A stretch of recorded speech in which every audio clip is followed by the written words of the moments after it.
was such a nothing session. And like not actually nothing, but like the fun TLDR is we talked, worked on downtime stuff, had some fun little conversations, got Varen, Mikhail, and Sir Pollux aboard the ship. A little bit of romance between Mikhail and Carlotta, which is fun. I love them. Ship them forever. Honestly, super cute. Love, love, love it, love it. I've only had them for 1 week, and if anything happens to my favorite ship, I will kill everyone and then myself. And that includes each of you fuckers. Um, what else did we do? Uh, had some heart to heart, some fun conversations, and yeah, worked on downtime stuff. Got our cell phones. That was fun. Uh, I've noticed that some of you fuckers aren't typing in the group chat, and my heart is breaking actively every day. You all prey on my downfall, and it's so fucked up. And yeah, thank you for coming to my recap. I deserve like 2 inspirations for that because honestly, You that get was one. great, eh? You get You one. didn't That even was do it in character. You didn't get even do one. it in character. I will do it in character over my own dead body. You want to know why I can't do recaps in character, Storm? I'm just teasing you. Zebby is an unreliable narrator. She's an insane grandma. Like, what? That's the best part. Recaps in character don't make sense. Who are they recapping it to? Actually, the way Journal. I used to do it is my character was writing in his journal. Okay, you know what? Yeah, I think I can agree with that. Yeah. My character can't keep a journal. She's blind. Okay, I no longer agree with that. Write it in Braille. That's not how that No, works. that's not how that works! I mean, we're on a spaceship. You can have a video diary. She's talking to the spirits, the voices, The voice. telling them what's going on. You do a captain's log There's- thing like Star Trek. They're spirits. They can just watch what's going on. They don't need a recap. What the fuck do they What need if- narration for? They're just hanging What out. if they're They take blind shifts. Half of them spirits? always asleep. Half of them always awake. What happens if You they showed guys up late are to the movie? spiking my blood pressure. Let's just get on with it. Christ almighty. Okay, Grandpa, settle down. Maybe eat some Cheerios. Lower your cholesterol. You're fine. My cholesterol's fine. It's genetic. Anyways, I suppose that's handing it back over to you, Josh. Yep. So, back to where we left off. Throughout the course of the next couple months, you all traverse the rails some more, leading into the next nodule, where the planet of Mordona lies in wait for you. A very beautiful, like completely blue, pristine water made of mainly, like, I would say, like maybe 90-95% water. A lot of aquatic civilizations within there. On this like big glossy sapphire pearl that you all are approaching at the end of the 2-month journey. And upon reaching the nodule, this is a little awkward since Tosh isn't here at the moment, but there is a colony of flagships that are currently like I would say there's maybe about 15 to 20 vessels in total. Currently, like, not docked on the planet, but are kind of like currently Surrounding. within its orbit. just stationary at the moment. Like they're using it as like a temporary resting point as you all pass through. Do they have like any symbols on the ships? And are those symbols familiar? Sure. To those that are looking out at the vessels, first make me a perception check as like one of the basically, for lack of a better term, like monitors on the ship, kind of like show what some of the cameras and telescopes are kind of like viewing out towards. Do I have to be on the bridge to see that stuff, or can she see it from her room? I'll say that there's like monitors like within each of your rooms specifically. So unless you're on the bridge, you'll need like a visual perception check. Okay. Well, I'm terrible at these. Visual perception check. What a way to discriminate. That's so fucked up. I can't believe I'm experiencing fucking ableism in my D&D game. I said unless you're at the bridge, so you could be on the bridge. But would she No, have I a don't wanna. reason to be on the bridge? Oh, okay. Well, now you're just discriminating against yourself at this point. I don't know what else to tell you. 11. So yeah, you do see like markers and various forms of symbolage on the vessels. The symbols themselves are written in. Actually, hold on. Let me check your languages real quick. Actually, what are your languages? Not a whole bunch. Elvish and Undercommon. Okay. Then yeah, language you do not recognize. Okay. Well, she continues working on her stuff. Anybody else? I mean, I guess Lux would be just kind of looking at what the planet is looking like from, orbit. If there's anything interesting he can see. Is it like jungly? Is it like heavily industry? Is it? So mostly aquatic, but besides that, you do see signs of like civilization, like either like towers poking out from beneath the waves, or if you look really, really carefully, you can see like glimmering lights coming from like within the ocean surface, indicating maybe aquatic civilizations of some kind.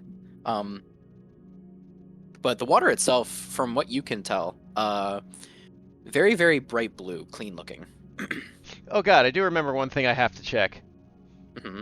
Lux would like to find the doctor. Yep. And he would go up and goes, hey doc, can I ask you a question? Yes. What can I do for you? I found this baggie. Do you know what it is? And he pulls out the space drugs.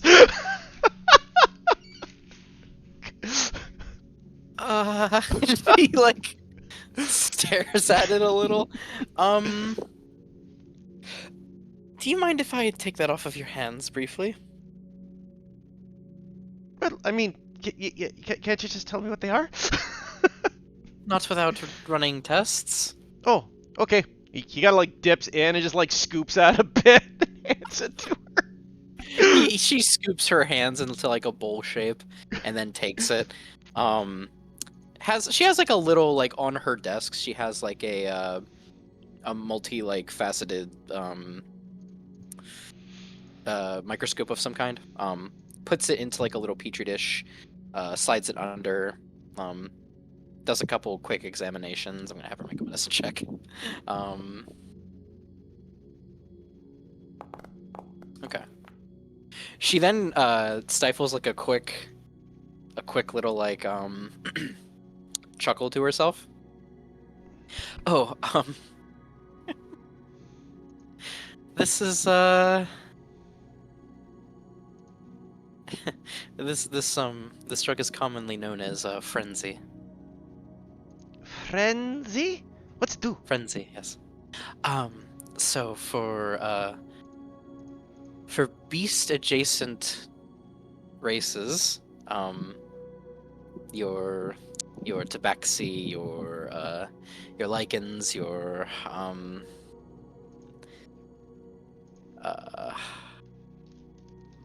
Loxodon, basically any sort of beast folk race. This is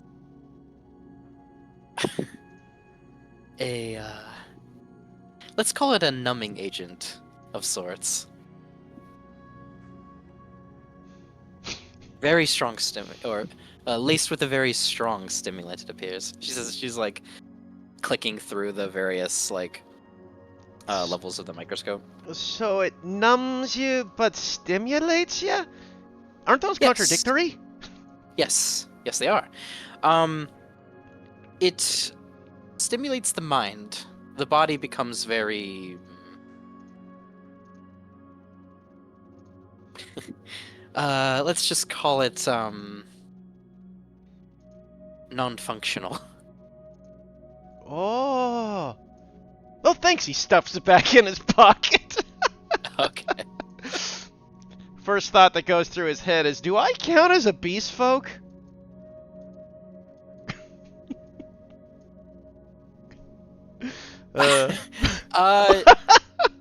When you're in your lichen form, yes. Yeah, that's what he's thinking. Is like, if I'm in my lichen form, do I count? Will this affect me? So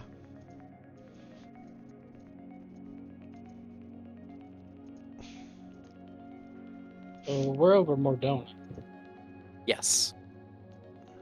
World of Mordona. Which Mythica went to.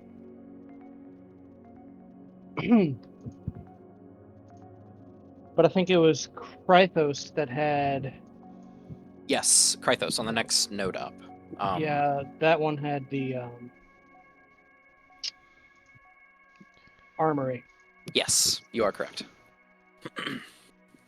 Since we downloaded the data off of Mythica's ship, I know that we got the last 3 planets, but does it show the coordinates, longitude, latitude of where his ship went on those planets? On Krythos, yes. On Mordona, actually, technically, yes. It would have like referenced in his flight manifest, or for lack of a better term, that on Mordona he was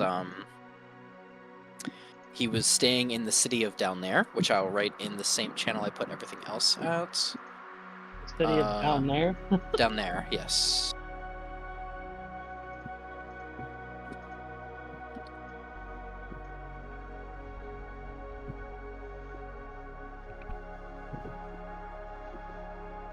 There. It's in the session info channel. Got it. Okay. With the I don't know, holonet, whatever you call it, the internet. Alice is gonna pull up a guest page explaining what Down Air is Okay. like, all that Yeah. kind of stuff. So, Mordona is primarily recognized as a classification known as a pleasure planet, meaning that it is mostly nothing but like amusement parks, various they have like various like multi-level underwater tours of various like lost civilizations within their society. Plenty of like SeaWorld-esque equivalents, I guess, but for the deep sea instead. Horror attractions in like the very deepest beds of their society. But towards the uppermost levels, the most frequented ones, there is what looks to be lots of like very loose-lawed gambling-esque societies within like the upper, like what they call the towers of sorry, hold on, of down there specifically. Down there itself is more of like a think of it as almost like the Las Vegas of their entire world, essentially. Except it's also where their main capital and governance kind of also reside as well. Although it's less of a government, from what you're reading, at least on the information pad that you have. Mordona isn't necessarily run by a government necessarily. It's run by an alliance of mostly corporations that kind of bought out the planet. Sadly, Atlas's first thought is take all of Lux's money from him if it's a Las Vegas down there. You think Lux gambles without cheating? Without cheating. Guess what happens when you get caught cheating at a casino? I mean, that way kicking his money away ain't gonna stop him. Oh, that's the least of your worries. Don't worry. Lux doesn't do casinos. Atlas doesn't know that. Fair enough. Before we continue on, did anyone else want to look out at the convoy of ships that are kind of like... Because you notice that there are ships coming to and from Mordona, but their ships, specifically the colony that is like kind of just waiting outside, using like the space station as like a rest stop, are the only ones that aren't like going back and forth. They're kind of just like remaining solitary in one place. Guess I'll look at them. Sure, give me a perception check.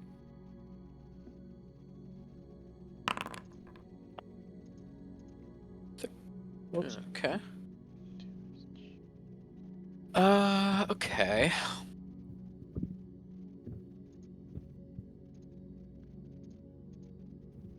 With a 13, what are your languages?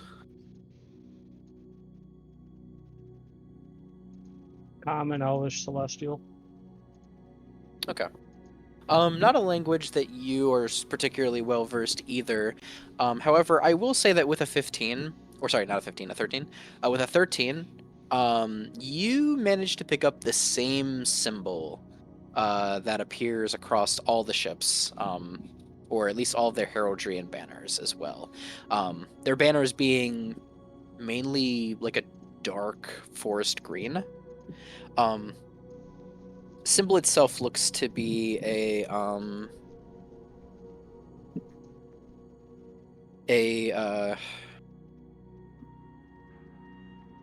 like a potion vial almost, with a strange symbol that you don't recognize in the middle of it.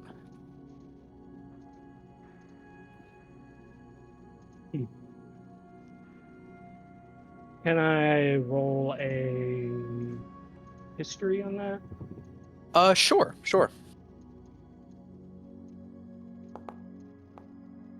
You, it's strange to you too, because as you look at it, you feel like that symbol reminds you of another symbol that you've seen before. Like, it's not the same symbol, it just reminds you of one. But the other symbol that you're trying to think of now is like, it's on the tip of your tongue, but you can't quite remember it.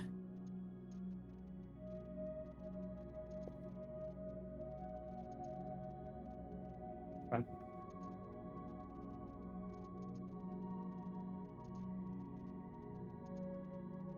I'll say at this point that over the intercom system throughout the Starcaller, you all would hear the captain's voice kind of begin to ring out. He sounds a bit more in high spirits today. His seems like the normal like raspy candor to his voice is kind of evaporated over the past 2 months of having his medical treatments and having the treatments from Zevi kind of begin to help alleviate his more dire symptoms. As he says, well now everybody, if you would look to your monitors or to the observation deck, you would see that we have finally arrived in Mordona, city of, or one of the pleasure planets along the outer rim.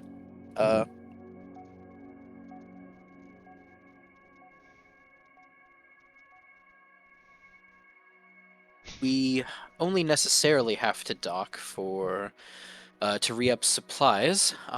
But if anyone would like to make an extended stay, please stop by my quarters and offer me your case. And he'll cut the comma shortly after that. Lux just turns to Zevi. Hey, Mum, Yes. what's a pleasure planet?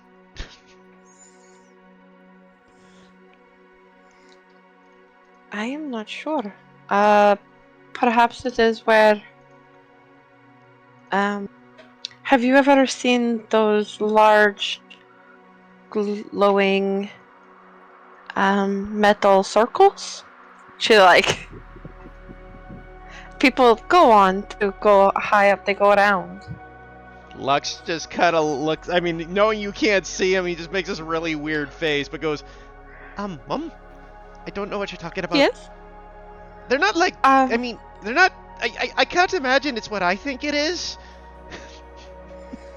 They are like, and she's like making hand gestures to try and explain what she's talking about.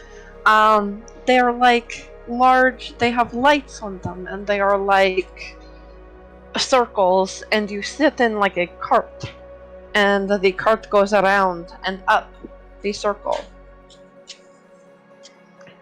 That's Out of character, she's trying to explain a Ferris wheel to Oh you. yeah, no, I figured, but he has no concept of a Ferris wheel. It's like, okay, Mum. Yep, circles that go around, Mum. They The are lights. like for fun, and they have games at these, and sometimes they have heated sugar that puffs up.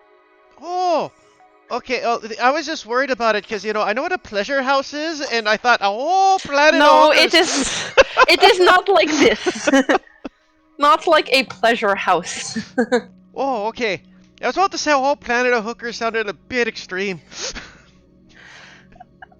Hookers?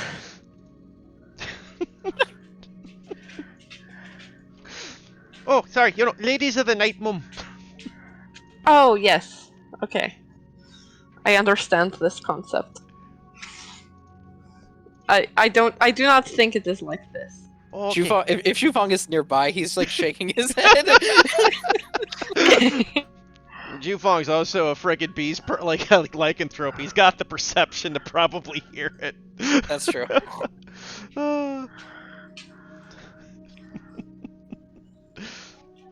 Actually, he will take a step forward and say, Mordona, to be honest, I haven't really stepped back here since its founding, if I'm being completely honest. I've heard good things, heard it's a lot of fun, just, it's a bit harder to come back to this area when, you're trying to get work done.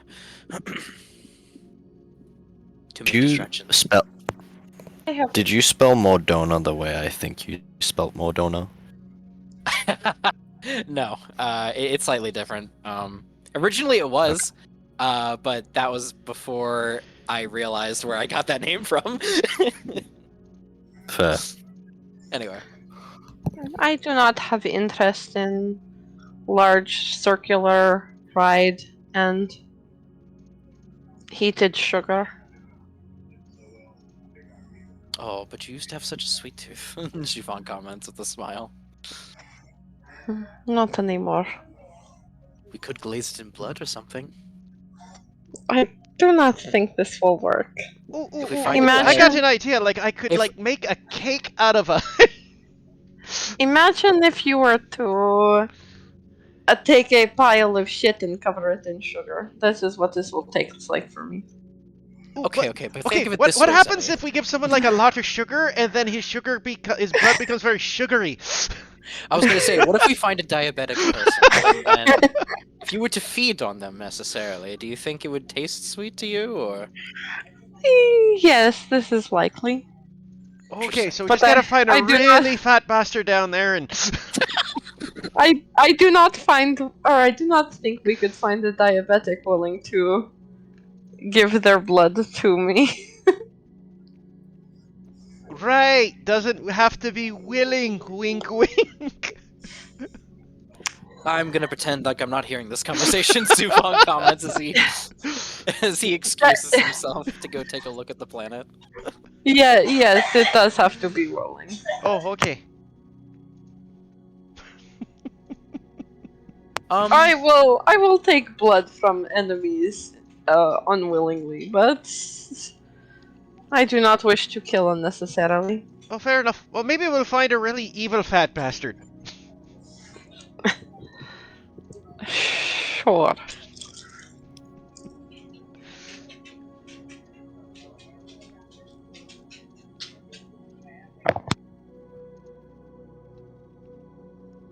I would like to comment that this entire time, at the very front of the ship at the observation deck, Gibo and Marina are currently standing side by side with their faces like, well, less so Gibo because he's wearing his helmet, but like his fishbowl helmet is like pressed to the glass, and then his face is pressed to the fishbowl, and Marina's face is just pressed directly against the glass as they're breathing like excitedly. Marina's tail is like swishing back and forth as she's like looking at the planet, and she's like tugging on Talsh's like sleeve and going, "Oh, can we go down?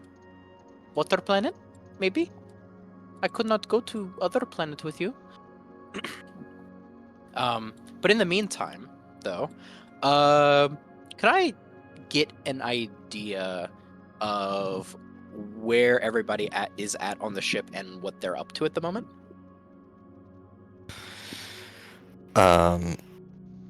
Ray's probably in like the training room, just Okay. doing aim training.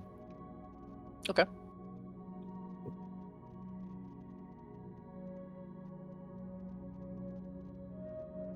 Crane, what about you?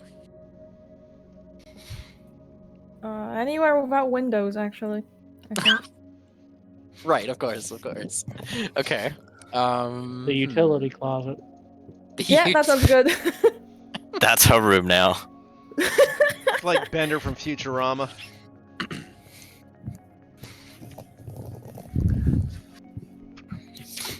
Could I take a look at those thingies you mentioned earlier, the ships or whatever? Sure. Yeah. Give me a perception check. I'm not good at that, but Ooh. Okay. So, Crane, you take a look out, and you notice the same symbol that Atlas had seen on the ship. You notice the dark green forest banners. You see the potion bottle symbol, and within that potion bottle, you see a symbol that kind of looks like a skull with like an eye like branded onto or actually no, not an eye, sorry, an S branded onto its forehead. And you recognize that particular banner, being a spacefaring individual, as this appears to be a synesthesia a synesthesia guild colony. And what that is specifically to you, Crane, is, or at least from what you've heard, synesthesia guild colonies are basically colonies of researchers that go around and research diseases both foreign and benign. And typically they're viewed not that favorably by most spacefaring societies because there is a lot of stigma around them unintentionally spreading said diseases from like their main like hive fleet of ships whenever they like go on their like research crusades necessarily. okay. Well, another reason not to leave. She's gonna relay that info to Atlas if he's around, and then just fuck off somewhere. I don't know. Go to her room. Does it have windows? Oh. Technically yes, but there's like systems on the ship that you can use to like shutter them. Okay, perfect. Thank you. Like there's like a like when you press like a button on the side, there's like metal shutters that like slowly like close and then seal into place to kind of like make the windows kind of blast proof. They automatically go down during like combat protocol on the ship, for example. Gotcha.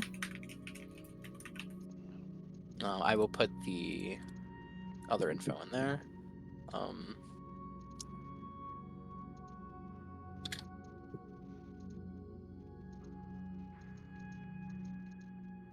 think with that information,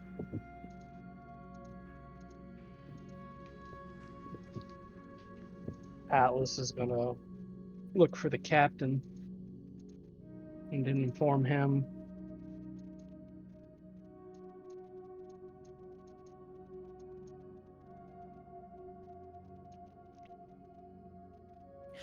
Okay. So you go over into the captain's quarters. Actually, no, he wouldn't be in his quarters. He would actually be in the observation deck, currently smiling at the excitedness like that's radiating from Gibo and from Marina as you approach. Atlas, good to see you. Captain, those ships off in the distance, part of the Synesthesia Guild. I see. Those are the researchers, right? Something about infection or whatever. Correct. Hmm. At least so I'm told. Interesting. Do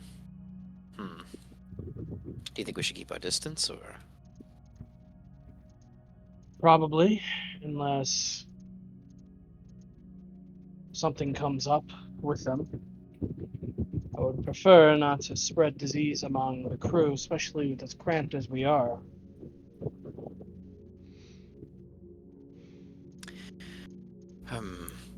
Understandable. Perhaps we should relay the information to Tolsh, though? I don't even know where he's at. Somewhere aboard this ship, I imagine. Probably just hiding away. Maybe he's in the training area. I don't know. I heard that he had. He looks around for a moment. One of the specials, not made by the ship, but the other one. I see, I see. Fascinating. Well, as tempting as Mordona is, I don't want us to get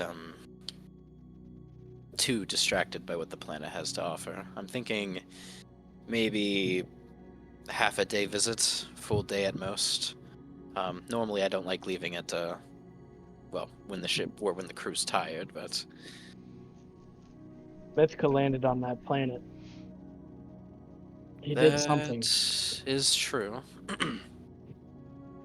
I figure perhaps Zevi and Crane might be interested in that. Have you discussed it with them yet? No. He just like kind of gives a smirk and a chuckle. Well, I will. People have to start coming to me to get information. I'm not going to go to them every time. That's fair. I just wanted this to be a bit more of a sound decision between all parties before we make a decision one way or another. Crane was there when we got the information off his ship, so she should have an idea of Mythica visiting that planet. Fair enough. He'll like scratch his chin a little bit as he like gazes down at the planet. I guess I could be willing to make an extended stay of a couple days or so, at least until more information can be gleaned planet side. It sounded to me though like Krythos was a bit more of a priority target. It is for me, but might as well do our due diligence and make sure those of us in our crew are happy to skip out on what's down there if it affects them directly. Fair enough. Sure. Why not? Suppose on We'll that stay matter, the- I will go find Zevi. Let her Sounds know. good. All right. In that case, we'll at least stay the night, and then I'll see how we're feeling and faring in the morning. Very well. Okay. And he's gonna go look for her. He won't spend a long time doing it. If it takes more than 10 minutes, he's just gonna use the intercom. Zevi's probably around. I don't imagine she's hard to find. Ship's not that big, so. Ah, Zevi. Hello.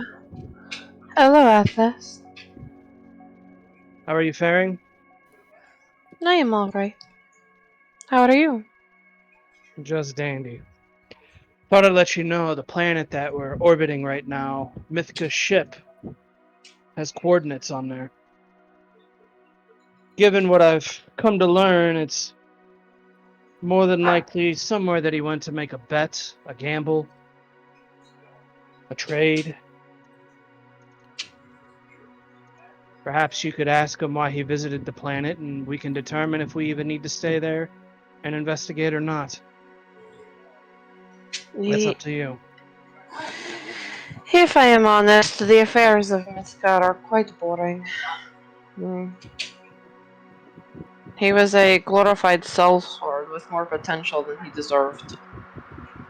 But I could ask him if it would make you happy. This isn't about my happiness. Personally, I could do without going down there. I just Hmm. figured I'd do my due diligence in case there's something that he did down there that pertains to you and your goals. Alright, do you have 10 minutes to sit with me? I can summon him. I can spare that. He will. It has been a while since I. No, it hasn't. She summons him every day, but. He may be in a peculiar state, but we will try. And I'll try and summon him. I'll do my little. I'll do my little ritual. Sure. You do it every day, so you've kind of seen like the slow degrading process each time you summon him of him being slowly corrupted more and more by the abyss with each, subsequent time that you've kind of pulled him from that dimension. This time, like, you see him like emerge as like a more like inky black substance in the silhouette of a man before it like presses up against the invisible barrier that is kind of brought along when you do this summoning ritual that you do. More silvery goldish threads kind of wrapped around until he begins to calm down and eventually takes on a Mythika adjacent appearance, I would suppose. And his senses return to him, less of a snarling animal, more of a individual again, as he just takes a deep breath. Hello, Zevi. It has been a while. Indeed. Well, for you. Yes. It has only been a day for me. How fare you in the abyss? Surviving. Only on my third death now.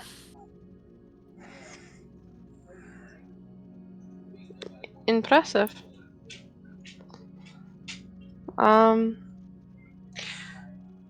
We are currently on the planet of Mordona. Do you remember? I'm sure it feels like a lifetime ago, but do you remember what you did while you were here?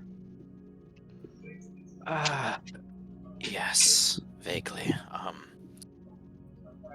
If my memory serves me, I was meeting with a contact on Mordona. Looking for information in regards to a void relic that I was hunting after further down the rail. Did you find this information okay?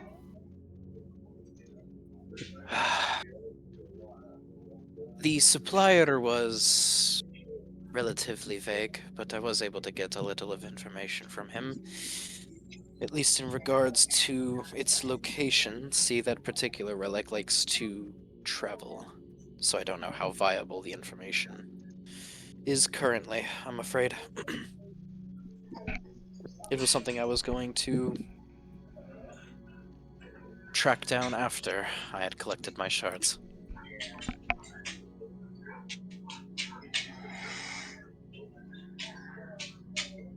And your contact, do you remember who this was?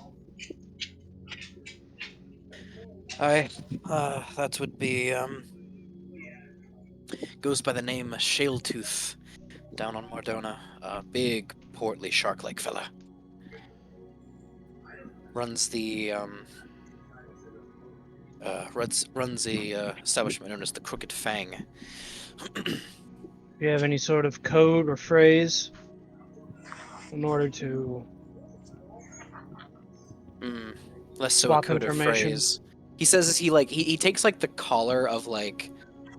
Actually, I guess he's not really wearing clothes. He like cranes his neck to the side a bit, revealing like the dark phoenix-like wing of tattoos that go from like his neck to his shoulder. This was the mark to represent those that work for Null Phoenix. And usually we would just have dealings with one another that way. With that signifier.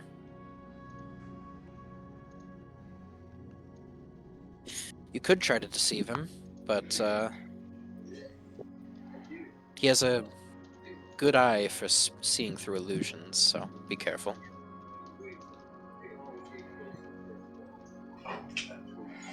Did he know that you were a changeling? Upon first meeting?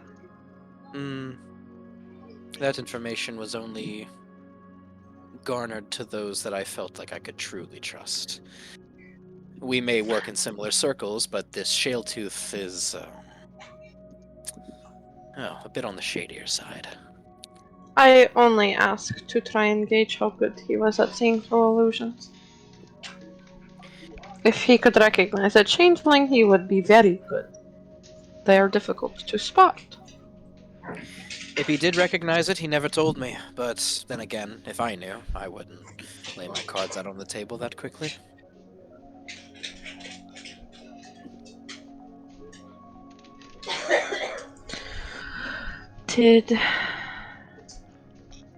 So you got information from him. I could tell you what he told me. Don't know how valuable it is now, though. I will never say no to an offer like this. Well, from my understanding, the relic that I was looking for is a binding agent of sorts, known as Tracell thread. Bit of sentient thread from the Void eras, typically known to stitch together the ethereal, if that makes sense. I was going to use it on the shards, if you must know. To try and stitch them together. Yes. You see, hosting more than one shard within oneself is, again, theoretically possible, but the problem is that even if the pieces are collected, unless they are brought together and fused, they will always just be jumbled like a bunch of puzzle pieces that haven't been fully connected.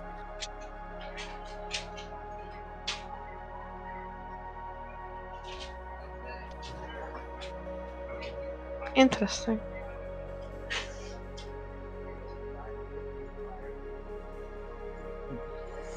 So you looked for this relic to try and bring them together.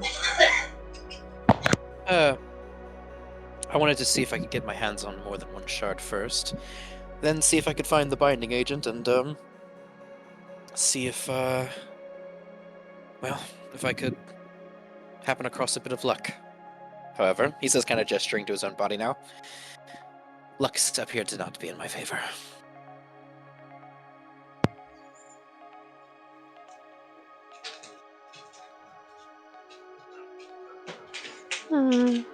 This makes sense. Atlas, do you have any other questions? The shell tooth insinuate he knew where this object was, or just told you about it? No, I had known of the relic before, but in terms of its location, being that it is technically sentient, tends to travel about at its own whim. I was hoping that Shaletooth, being a collector of relics, so to speak, would have been able to, well, for lack of a better term, help me either find a device that could track it, or at least help me track down any rumors as to its location. From what I heard, its last known location was still within the Outer Rim, further down, I believe. Wait, are you guys still in Galactica, or have you moved since then? We're orbiting Mordona. Ordona, another rung up. In that case, you would need to search about, I think, 7 or 8 rungs ahead if my sources were correct. But again, I don't know. It could be closer, it could be further by now. The shell tooth, is he knowledgeable on artifacts? Does he sell them? Trade them? Specifically when it relates to stuff from the Void era specifically, he's a bit of an expert. Bit of a collector, so to speak. Do you think it would be possible for me to interact with him peacefully, without any affiliation to Null Phoenix, or without the need for deception simply because I am a shard bearer? I will admit that you being a shard bearer does make it more than likely that you might be able to get an audience with him, if out of curiosity than anything. He did try to commune with my shard of Atharia originally. Said the encounter itself wasn't necessarily pleasant, but he got what he wanted out of the engagement. In fact, he used it to forego any payment on my end. Who knows? Perhaps he might do something similar for you.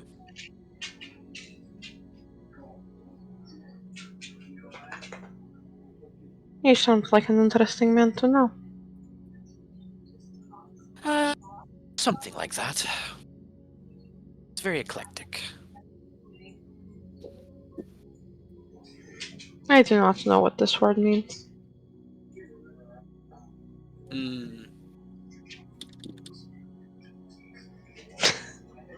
Josh hitting the Google definition. Let's just say he's a very easily excitable man with a broad, very interesting sense of taste. This makes sense.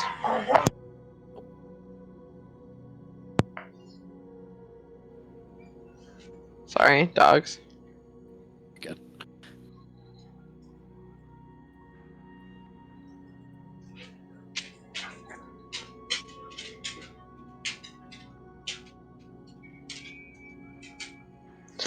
Alright, do you have anything else for him, Atlas? No. In this case, I will allow you to spend the rest of the spell's duration hanging out, but I do not require anything else from you, Miska. Thank you. The respite is very much needed. He says he relaxes and sits back on the nearest chair or bed and just kind of takes the moment to close his eyes and just enjoy the peace and quiet while it lasts. Before the spell fades and he kind of slowly It begins. lasts like an hour, so he can just hang out in the cafeteria, I guess. Eventually he will begin to melt away into that pool of black ichor as the abyss takes him once more. I am not very good at talking to people, but I think perhaps I could get an audience with this man if you think he is worth speaking with. Question is, do you think he's worth speaking with? This is more directly in line with you. With I do not want to waste the time of the people here. I do not mind skipping over this planet, but I think it would be nice to know about void relics or things of this nature. Perhaps Crane may want to as well. I am not sure. well, I'll go find her and ask. I guess I'll go look for the nearest utility closet. Bro. Opens it up. Just mops. Closes it. Goes to the room that she was actually assigned. Knocks on the door. She would open it after like a minute.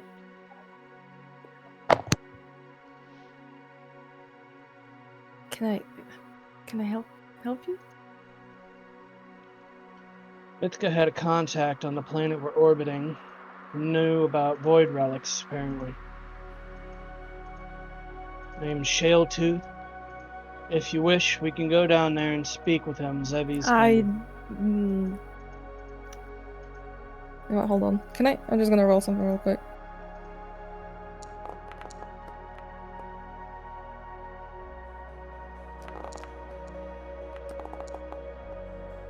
Did not mean to roll that 3 times, but she looks kind of uncomfortable. Brain getting caught in a lie by a party member yet again. Yeah. She's not okay. That doesn't even beat my passive insight. No. Yeah. This would be most people's passives in the party. I do not wish to go down there. Very well. He'll make his way back to the front of the ship, I guess. Leave it at Good that. luck, though.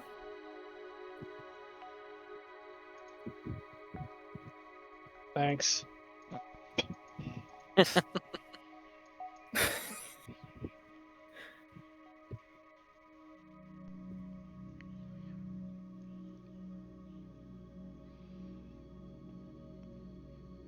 While he walks to the front of the ship, since Tolsh is here now, we'll say he passes Tolsh. Tolsh, Yes, Atlas? where have you been hiding? My room. Come with me for a minute. There's something you should see. As you wish. I'll take him to wherever we can have the best view of all those fucking ships for the Synesthesia Guild.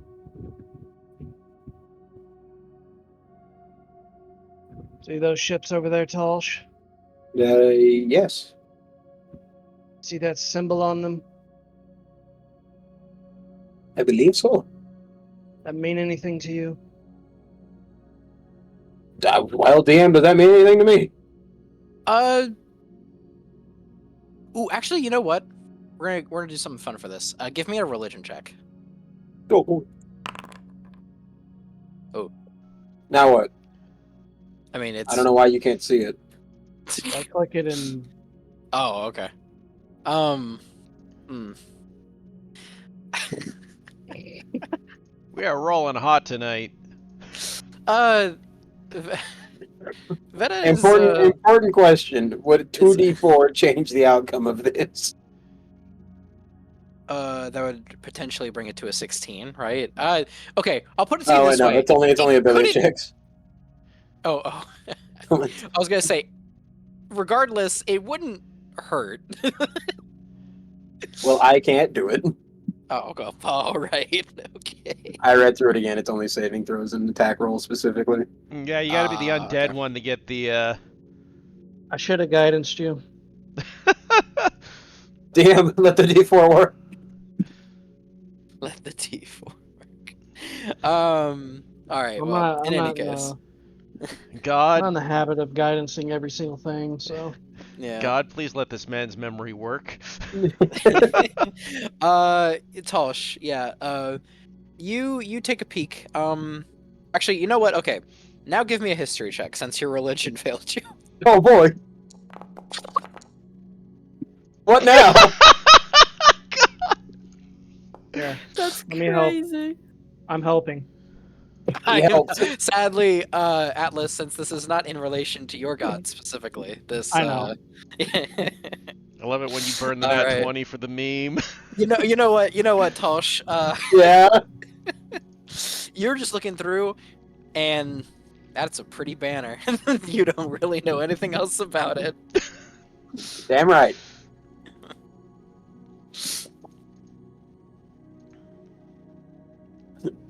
Judging by the confused look on your face, you have no idea what you're looking at. I'm trying. I'm told that belongs to the Synesthesia Guild. They're an organization of spacefaring researchers that specialize in infectious disease and plagues. Sounds like someone I should be familiar with. Well, given the fact that you came off of a... He kind of looks you up and down a moment. Medieval world. I'm not surprised that you don't.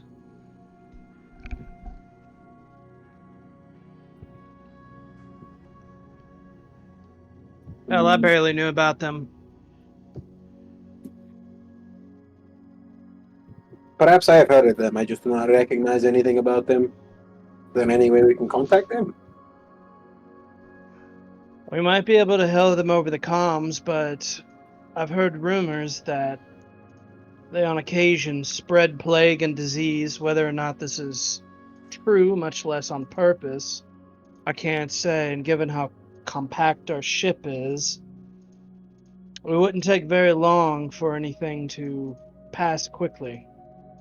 I can go by myself. Seems like a bad idea.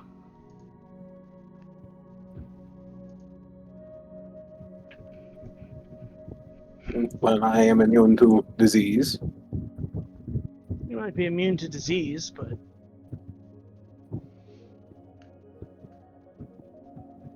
we don't entirely know what their purpose is behind researching all of that. Do they wish to cure it, spread it, mutate it?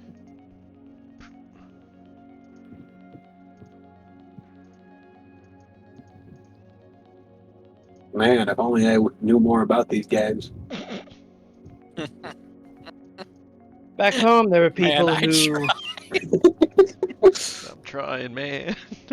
Back home, there are people who were immune to certain plagues, but they could still carry them.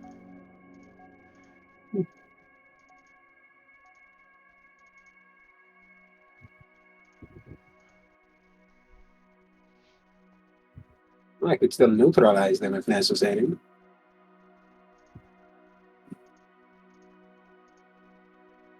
Alright, Well, so you wish to hear them sometime. I'll leave it up to you. You're a grown man. If you wish to go over there and speak with him, do so, but make sure you cleanse yourself on the way back. And how would I operate this comms you spoke of? Citric can help you out. That's his entire specialty. And where would I find this Citric? Normally on the bridge. Clean shaven fella. Kind of small. Well dressed. Is there anything else we are supposed to be doing here? Well, we might go down to that ocean world. Otherwise, if not, we're going to hang out for perhaps a night and then continue onwards. There's an armory we need to hit one system over. Damn, is it entirely ocean or is it like Camino from Star Wars? Camino's pretty close. Like I said, it's like 95% ish water. Very little like actual landmass, but like, I mean, besides the stuff that's like obviously like underneath like, you know, crust based area, but like seabed floors and stuff like that. But in terms of like, there's plenty of like infrastructure built like beneath the waves and even stuff that pokes out from the bottom of the waves. Okay.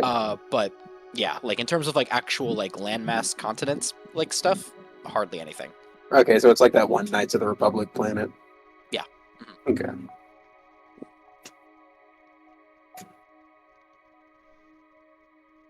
Well, I imagine I can go hail them. If you all wish to go down to the planet. And I imagine their only activities are drowning.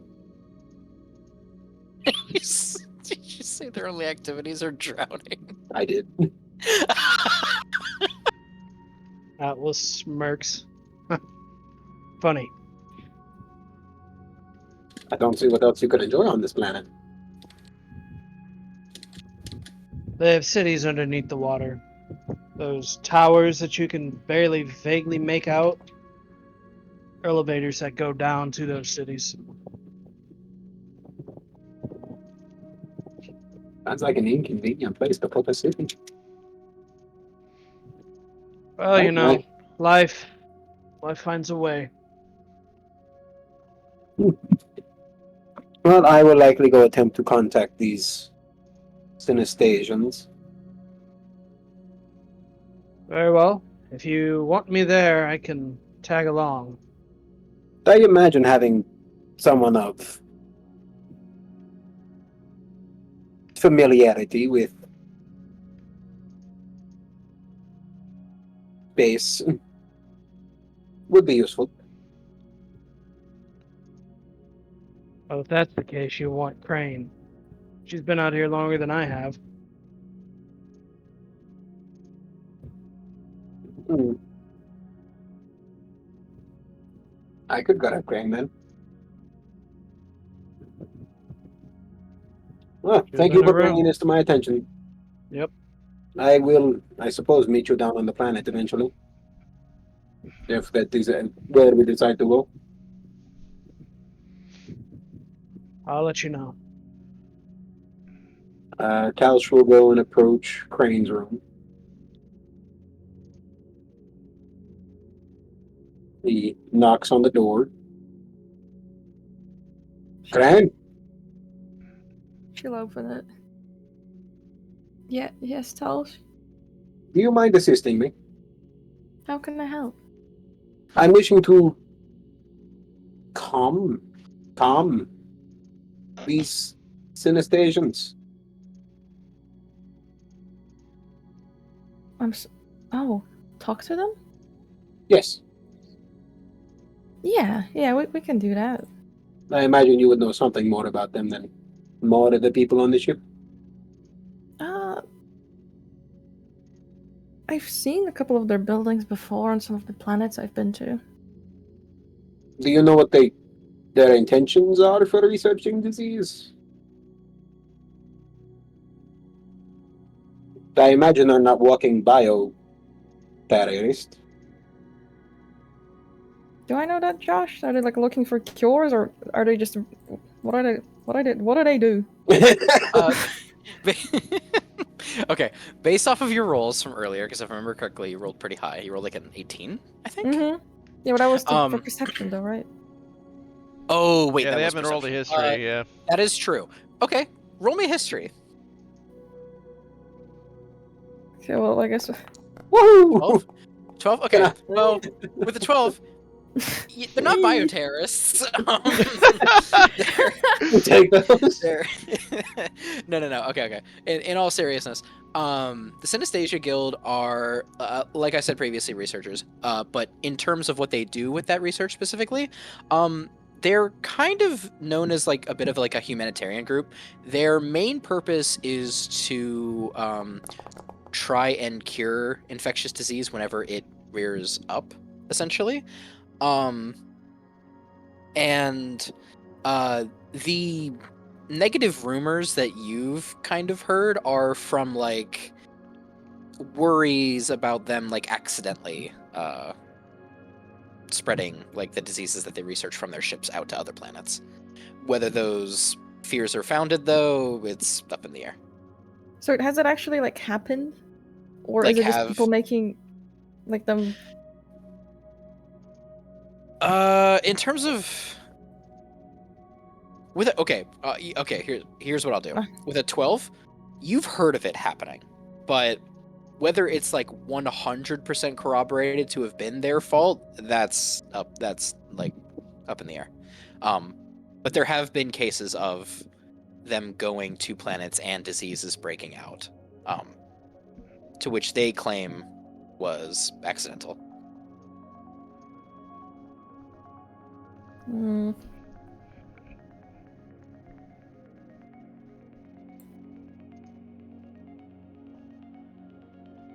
Well, their goal is finding cures for diseases that pop up on different planets.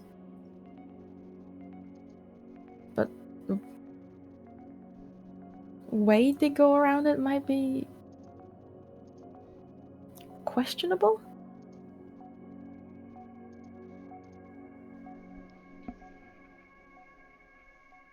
I guess.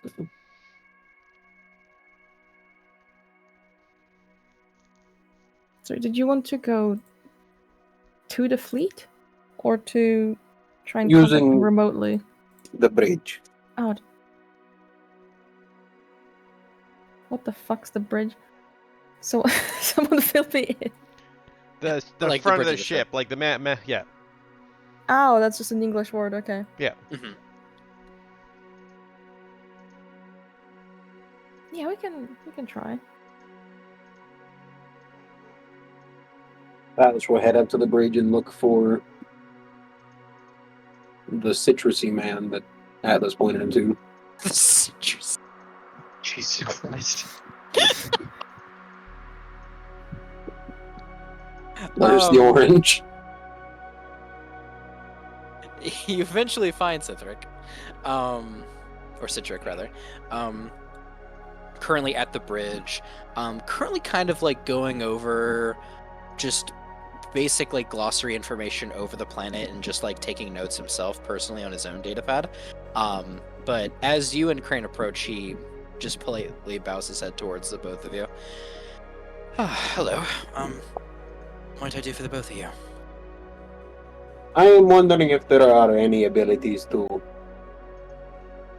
reach out and discuss with the ships that are also in orbit around this planet.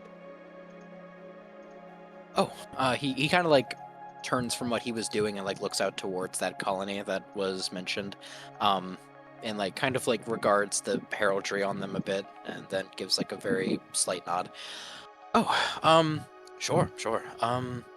I could, I could send out a request ping, see if they'll pick up.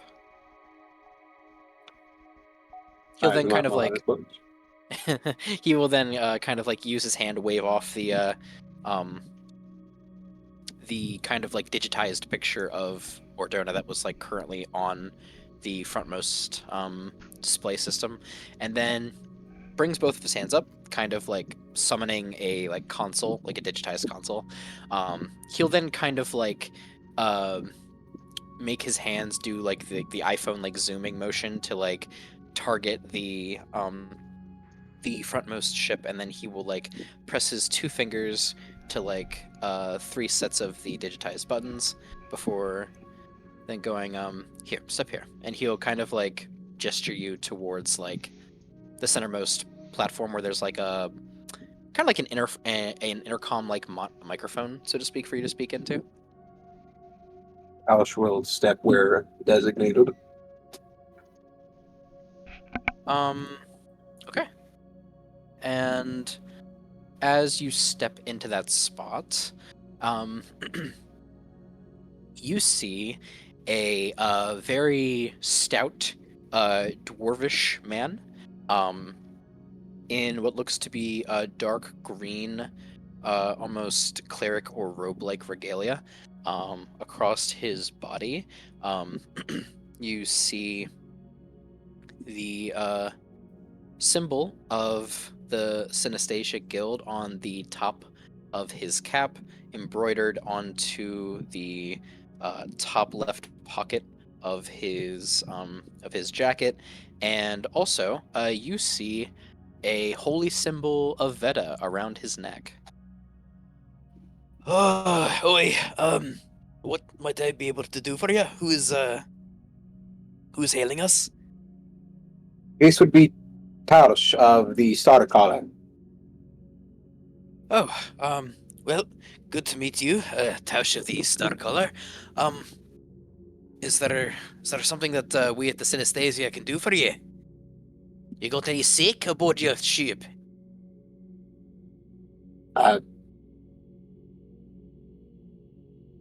No.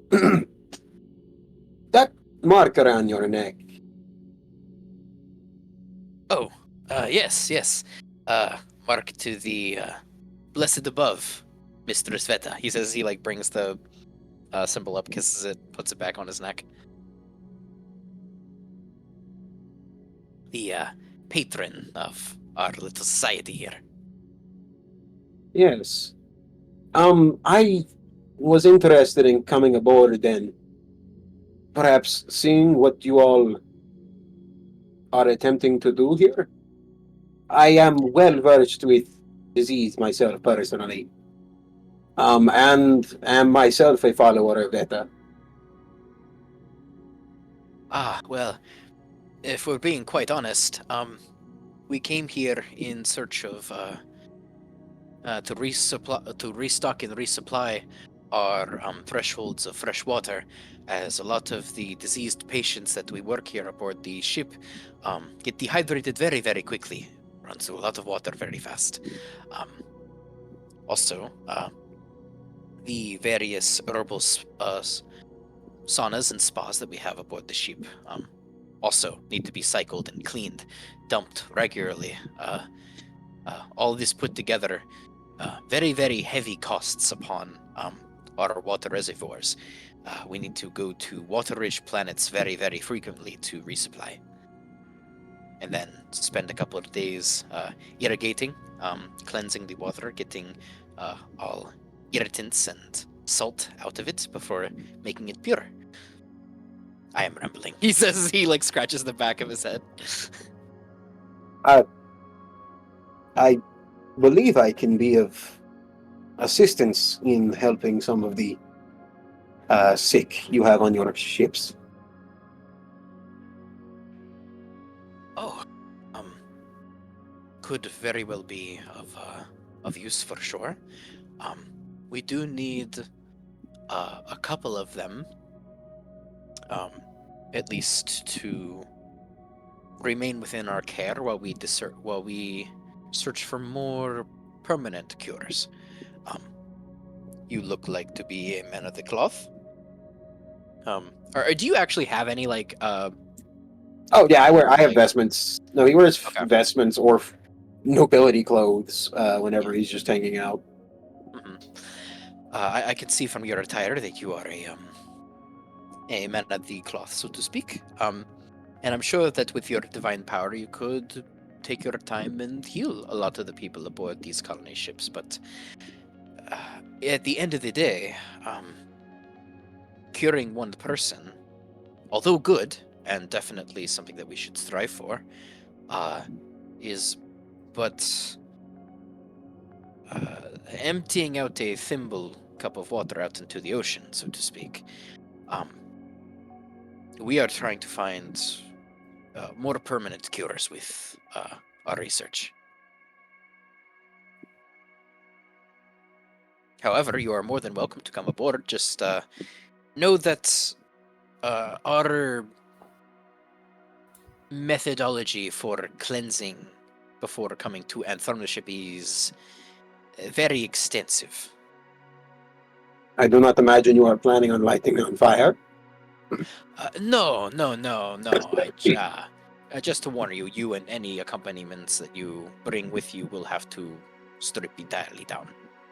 Deep cleansing, all that kind of stuff. Must be very thorough. If contaminants from outside the ship, specifically very, I'm drifting into the wrong accent, sorry. Specifically those that are, foreign contaminants, they could cause the diseases aboard our ships to mutate. And if they do begin to mutate, it'll be disastrous for our ship.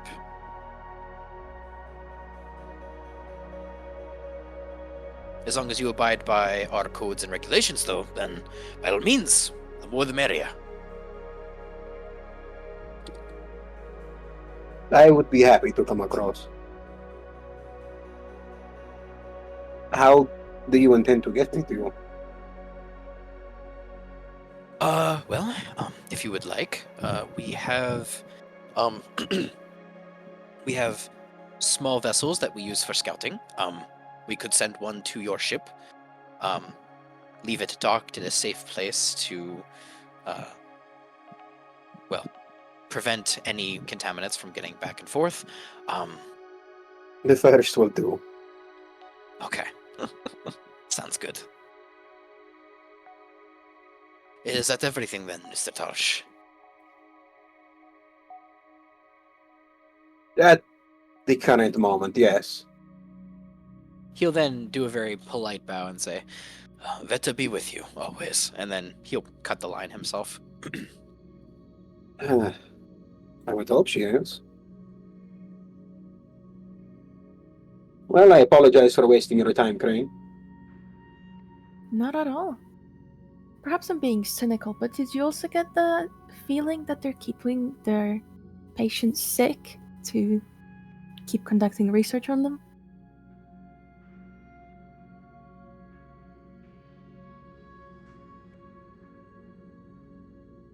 I would pray they are not. Just the way he said that, you know? Something about it not being worth to heal one person when they're looking at a grander image. But I might be wrong. Might be looking too much into it. Well, for their sakes, I hope they are not.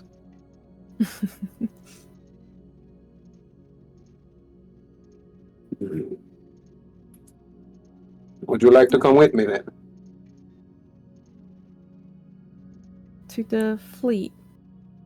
Yes. You seem more Sure. cynical eye than I. Yeah. We can go there. Perhaps I'm not sure if anyone else would be interested.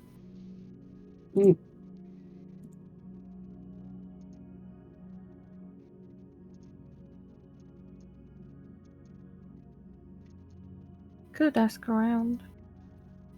That Are you is going true. there? I do not want to get everyone wrapped up in something I am doing. Then it's up to you then.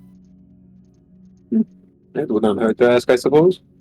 They are always capable of declining.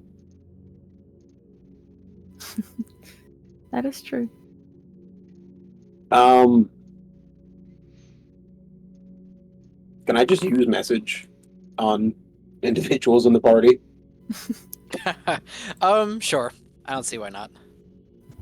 I'll message everyone and ask them if they want to accompany me. Just imagine it, only way that works is you were literally just pointing your finger in a 360-degree angle trying to find people.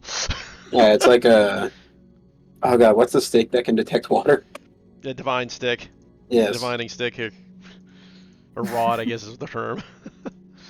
Yeah, dowsing rod just dowsing pointing rod, yeah. towards. Yeah, just pointing to every member of the party. I got a question for you, Josh. Hmm. Given the fact that that is like a Las Vegas type of city down there, do they have a black market? Oh yeah, absolutely. I might actually want to go to that. Okay, fair enough. Basically, I was just letting everyone know. If they want to join Talos, they can meet him on the deck. Okay.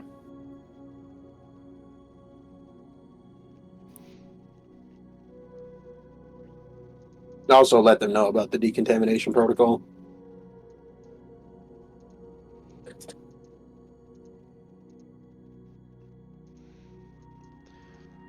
I mean, do you explain exactly why you're asking for people to join you? Because if your message is, I'm going to this place, do you want to come? I don't know if Lux would actually know what you're talking about. He's just going over to inspect and try to see if he can help over on the other fleet. Hmm. Okay, well, if you put it like that, then Lux wouldn't be interested because he wouldn't be able to help. Fair. If you were looking for, like, you know, there might be trouble, then maybe he would. But if it's just like, we're just going to go check over and see if we can help people, what's Lux going to do? Let's hear.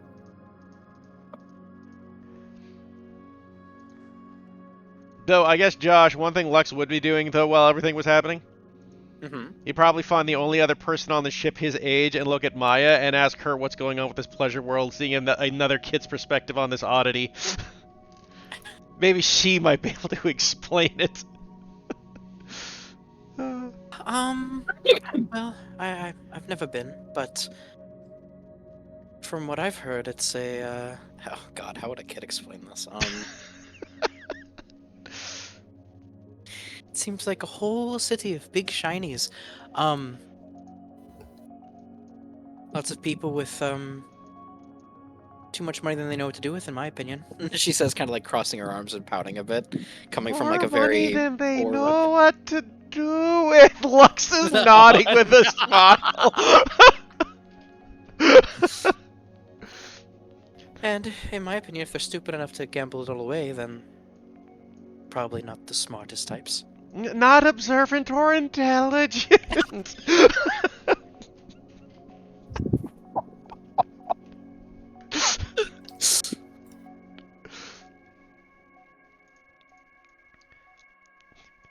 Well, that sounds great, man. I guess we should, like, so it's just a bunch of rich people spending all their money on gambling?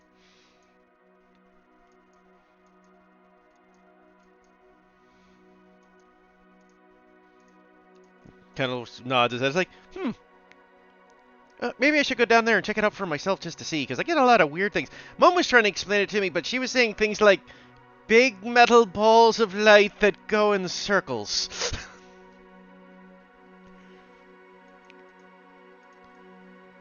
That you sit in. They don't know what she meant.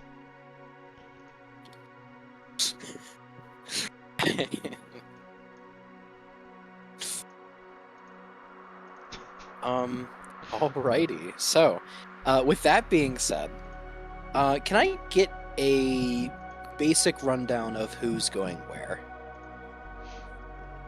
If anyone's going at all, because you can choose to stay on the ship if you want. Exciting. So Riveting, I know. Daring today, aren't we? I am Daring. headed down to go find that black market. Okay, you're going to Mordona. Lux will be going to Mordona to check out what's all Lux about. Lux is also going to Mordona. Okay. You know what? I think to help give Zevi, since Zevi has stuff to do there, to give her like a bit of an ease of mind, I think the captain's also going to go to Mordona. And Jufong as well. Wow. Is there anything of interest for Ray to go down there? To go The to whole either Black Mordona Market? or to the ships, or To Modona. to Mordona specifically. I mean, I don't think Ray's seems like much of like the idle pleasure / gambling type, so probably not on that end of the spectrum. But if she is more interested in like technology, or in like either like underground magical research, or maybe just to explore the markets, or like I guess the more like subterranean like type of marketing, she could go with Atlas, see what they have available. Yeah, she'll probably go with Atlas.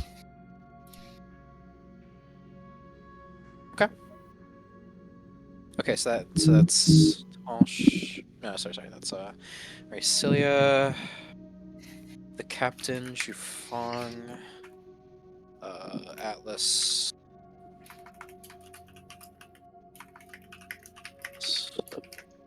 Lux.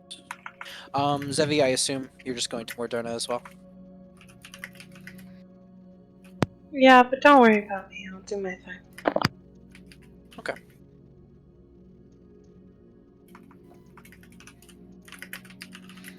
Second.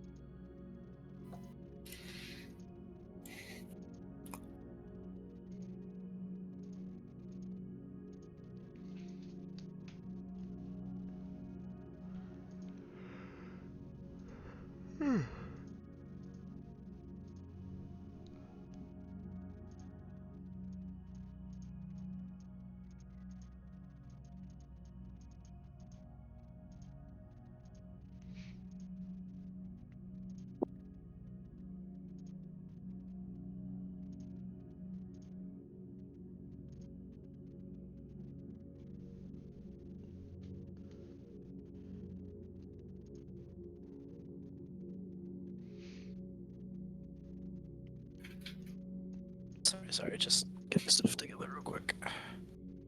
How dare you? Alrighty then. So, in that case, I believe it's just like everybody except Talsh and Crane going to Mordona, and those two are going to the ships. If that's correct, I think. That sounds right. Taos would likely invite Pollux as well. Pollux would go with you. Yeah, for sure. Yeah, fuck Mordona. We're the Okay. cool Yeah, gang. I hate gambling. Yeah. Yeah. Cool people don't gamble. Yeah. They for win. sure. They win. Lux knows not to gamble. Picking pockets of drunken gamblers, though. I think Marina's gonna want to go. And Gibo too, actually, now that I think about it. Oh wait, no, Gibo definitely wants to go because he'll be able to take off his helmet. I can't Oh, believe it's shit. the entire crew excursion. To different Um, places. True. They get a beach episode, but there's I mean, no it's beach. a just pleasure water. planet. It's all I mean, beach. No beach. Oh no. It's the all ocean oceanside episode. view. Don't worry, guys. I'm sure the next planet over is going to be nothing but beach and no water. Yep. Oh man, I don't like that one. Tatooine.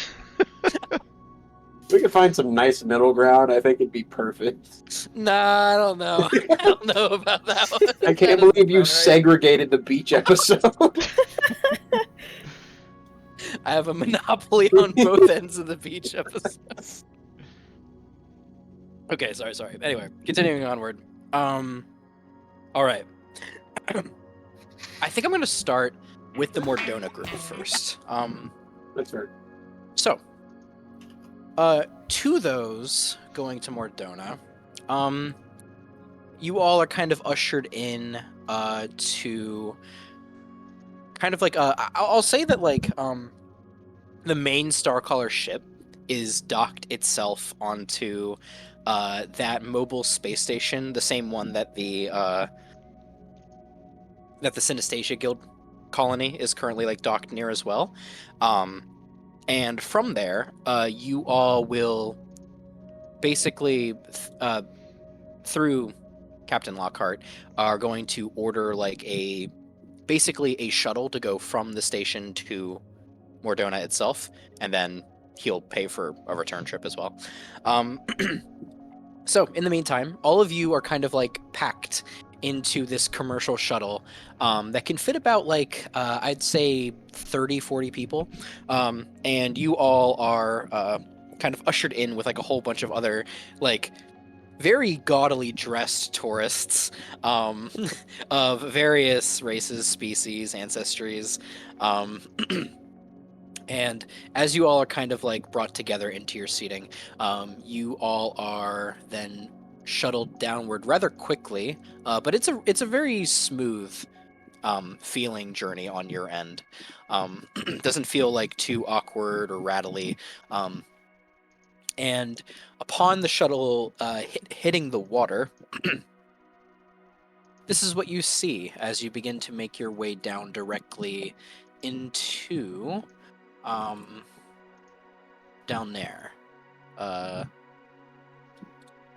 me copy this image. Where is my session art? There it is. Okay.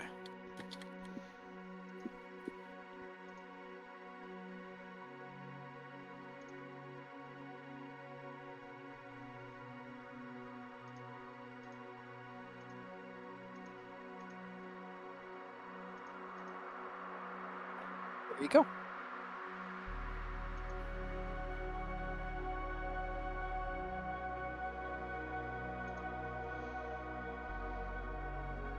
Neat. Interesting.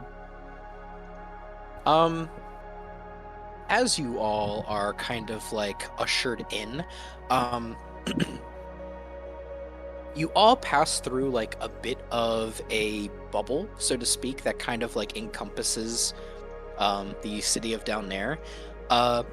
And it's not like it's an oxygen bubble by any means. It's more of like a gravitational bubble that helps that helps keep more terrestrian life like walking normally upon the ground. As you all are then kind of brought into the city proper, the shuttle finds itself kind of like docking at the edge of the city, and the doors like slowly open up to let the water begin to envelop the entirety of the ship. And actually, when you guys were on the station, you all would have been given these kind of like actually, wait, didn't I have a thing that I gave to all of you a while back? Let me check something. Yeah, so I don't know if you all remember, but there was a device called a breathing bubble that I think a couple of you got your hands on at one point. I think we all have Um, breathing bubbles. Yeah, so they would have I think so, yeah. they would have passed them out at the station as complimentary as part of the kind of fee to being ushered in. But if they saw that you all already had your own breathing bubbles, they would have passed yours by. Motherfucker. Except, actually, I just read that it only has 1 hour of breathable air. These ones have way more than that. They have about 8. However, Yep. they would have passed out all of these breathing bubbles to the lot of you. So that way you don't immediately begin to suffocate and die upon the water being transferred from outside into the ship. But as you do so, you notice that you all begin to like exit the shuttle one by one. The various tourists beginning to like swim out and around, beginning to patrol like the various throughscapes of Down There itself. And so, as you all begin to swim out into the city proper, what would you like to do?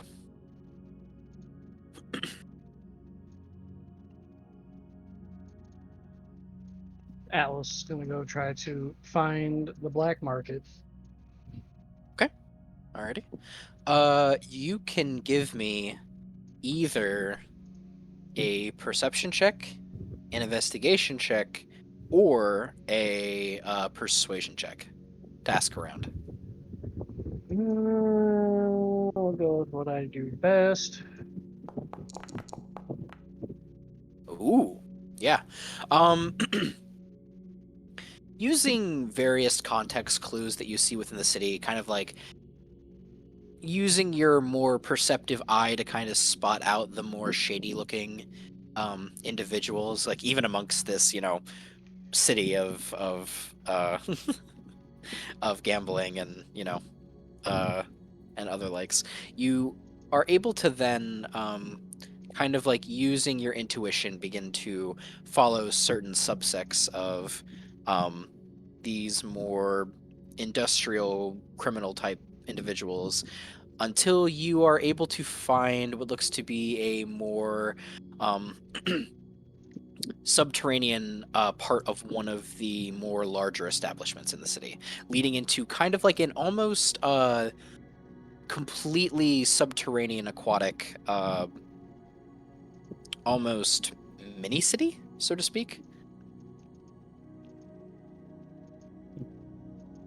And you have found the Black Market District, as they refer to it as. Okay. Who all is going with Atlas again for this particular part? Is it I mean, did just Atlas Raycelia? mention anything to anybody, or did he just wandering don't know. off? That's I'm asking, because Ray's going. I suspect he would say he is going to be looking for very specialized goods that a normal seller won't have. Alluding to the fact that he's trying to find a black without outright saying it.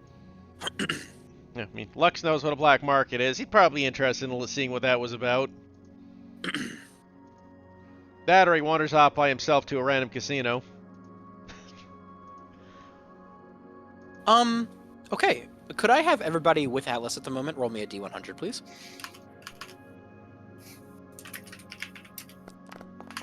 Okay. So close. That's so close yet Right so down the far. middle. Am I rolling one too? Yeah. Mm-hmm. Ooh. Okay.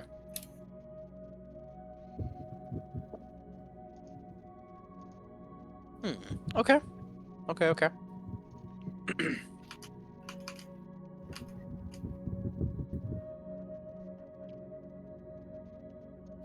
Okay. And with that, Raycelia, could I have you roll a 1d4, please?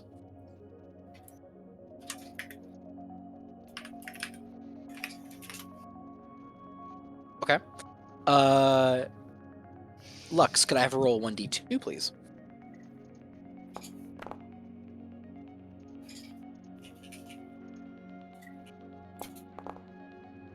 Okay. And Atlas, could I have you roll a 1d10, please? Oof. Interesting. Okay. All right. Okay. Cool. In that case, Atlas, we'll start with you. What are you particularly looking for at the moment?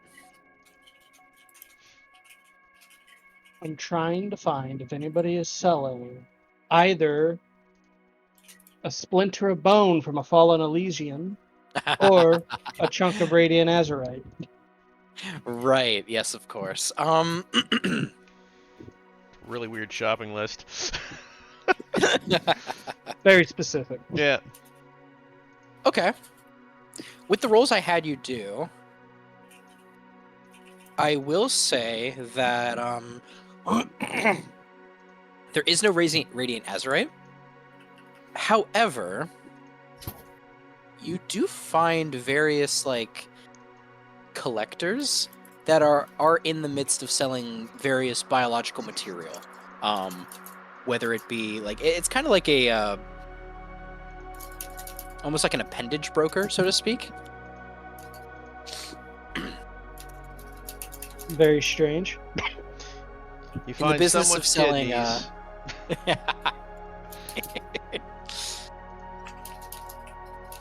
Is this a Krogan quad? I haven't heard of these in forever. Oh my god.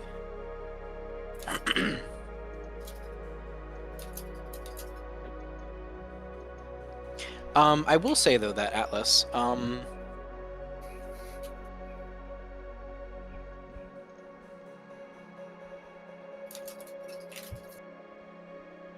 as you approach this person, what do you specifically ask? I see you're selling a manner of biological materials. Curious if you have any Elysian bone splinters. Ooh, okay. You see that he then kind of like rummages through a chest here. I'm gonna roll something privately. Okay. Rummages through some materials and brings out what looks to be a small little lockbox. Flips it to face you, clicks open the latches, opens it up, and inside you can see a pristine, fully cleaned, what looks to be splinter shard of bone, in which inside it almost looks like the bone itself is almost metallic in its like composure, almost like it's made out of platinum. How big is it? I would say this particular splinter is about like 10 inches long.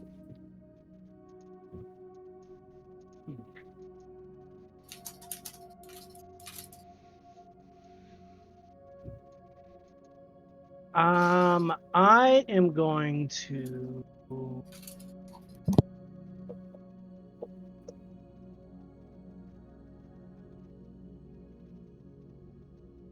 Do you mind if I verify this?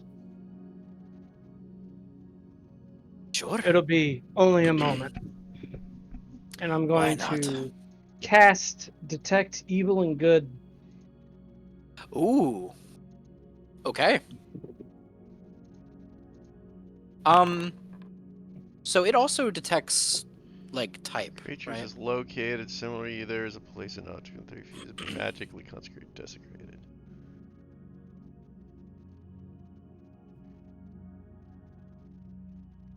It doesn't specifically state that it does, but it doesn't specifically state that it doesn't. It's true. And it is right there in front of you. Yeah, you do detect traces of celestial presence from the bone, which you would know to be in line with what you know of Elysians. Yeah. How much for this? Well, he says as he like he takes like 2 fingers and like puts them at like the inch mark of every part of the bone itself and says I am charging about 100 gold per inch.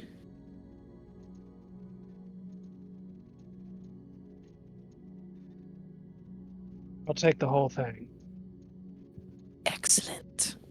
He'll then he'll then close this part of the shard, and when you hand over the grand, he will then pass it over to you. I will take it. All right. I'll hand him over the 1,000 gold pieces, and then I'll go, you know, sir, I have friends with particular dietary needs. Do you sell anything that might be what's the word I'm looking for? Delicacy? What kind of tastes do you mean, good sir?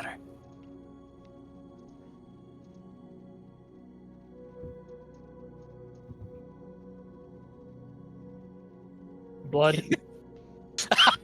Oh, you travel with the walkers of the night. Well, do I have some choices for you? He says as he begins to like he takes a step back and you see that he opens like his trench coat like to one wing of it and you just see like blood bags, like a bunch of different types of blood bags, like one of every, not only one of every like type of humanoid blood, but then one of every type of humanoid species subtype of blood too. A regular blood bank, aren't you? Something of a curator, you could say.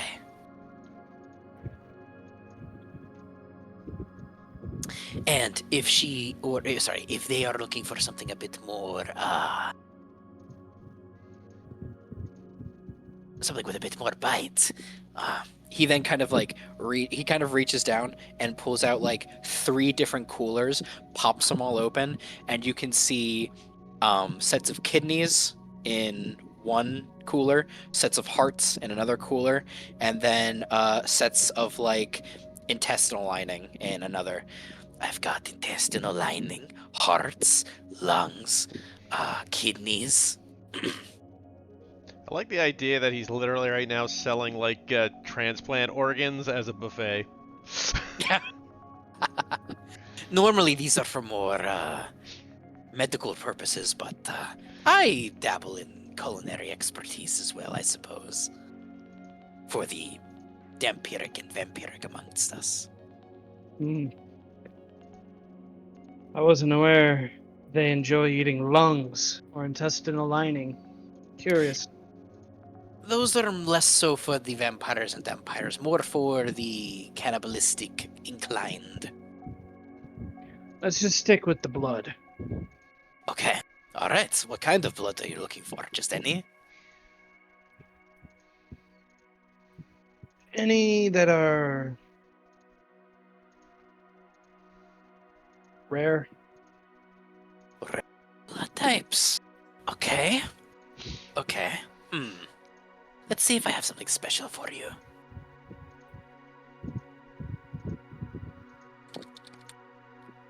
You know what? I'm gonna make this fun. I'm gonna get a encounter generator real quick. Last time you said we're gonna make this fun, I rolled 2 4s.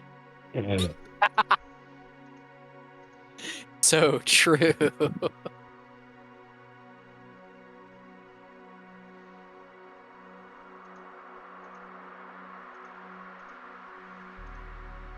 Oh.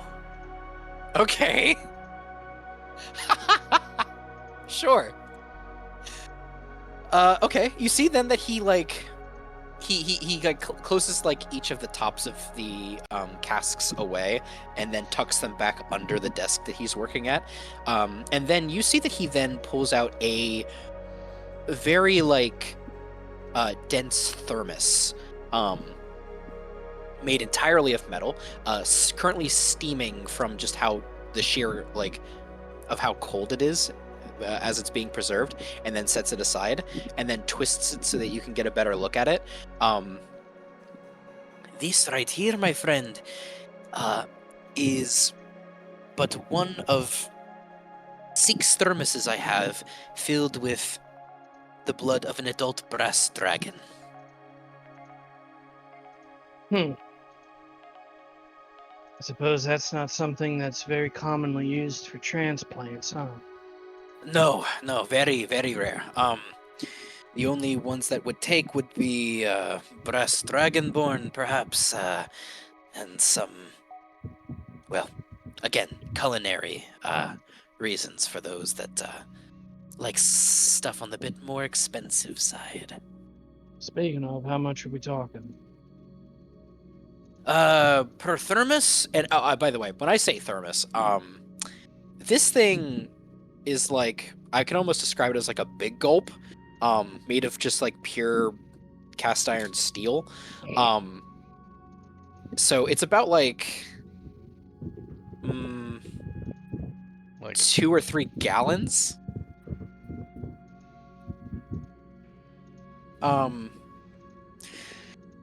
Per canister, I could say 50 gold pieces. Per. Do you have 6 of these? In total, yes. I'll take 2 of them. Okay. he will take ka-chunk, ka-chunk, and put them both on the table in front of you.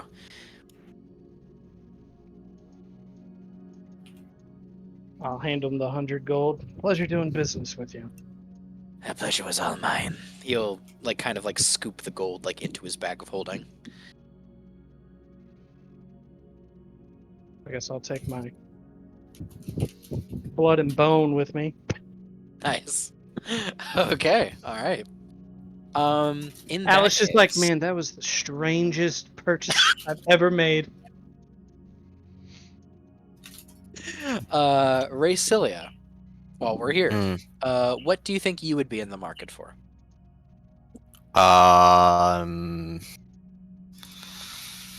Anything to do with her research, her weapon, magical items, her mother, fixing any of the afflictions that are currently plaguing their crew, which is like Dane's curse and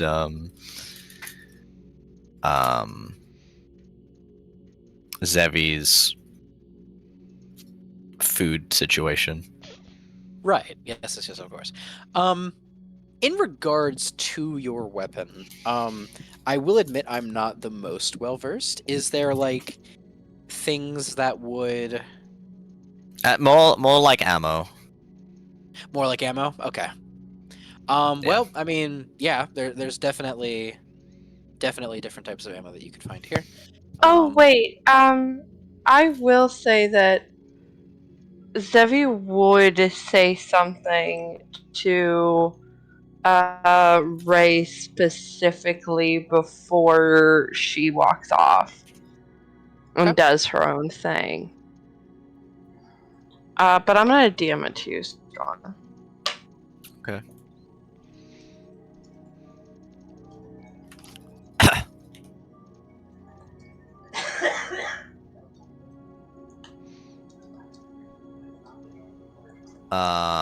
Or if there was anything about Helvatia, even though it's like meant to be a little bit further ahead, but Yeah.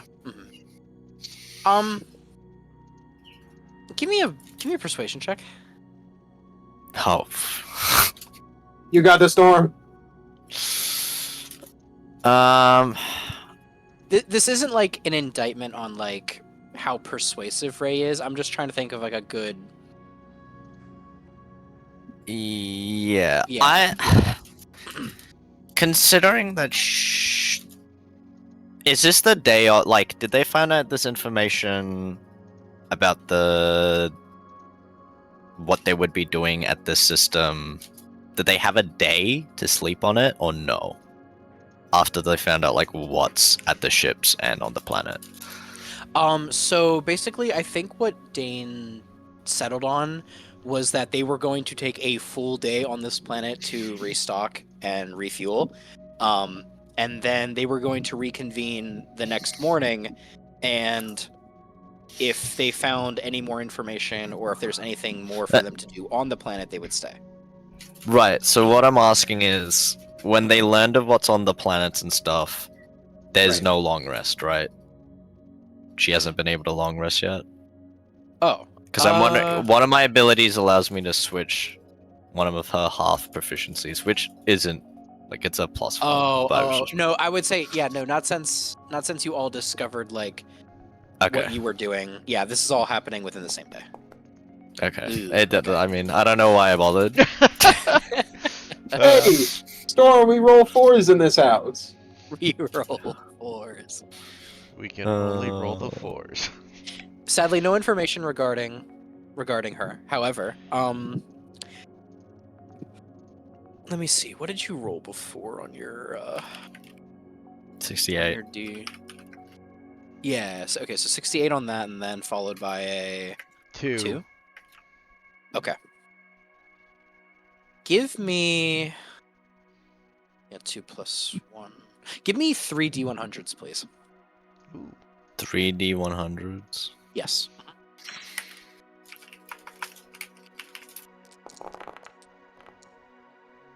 So that's a 72, a 24, and a 19. Okay. 72.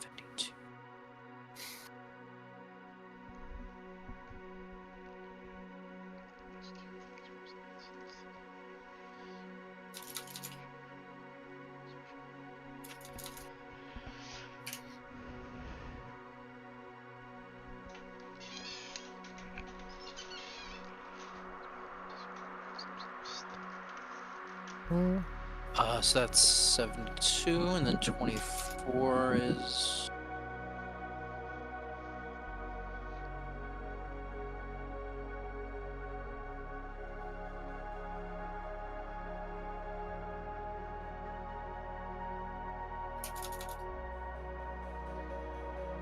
Ooh, okay. And then what's that last one? 19? Okay. Yeah.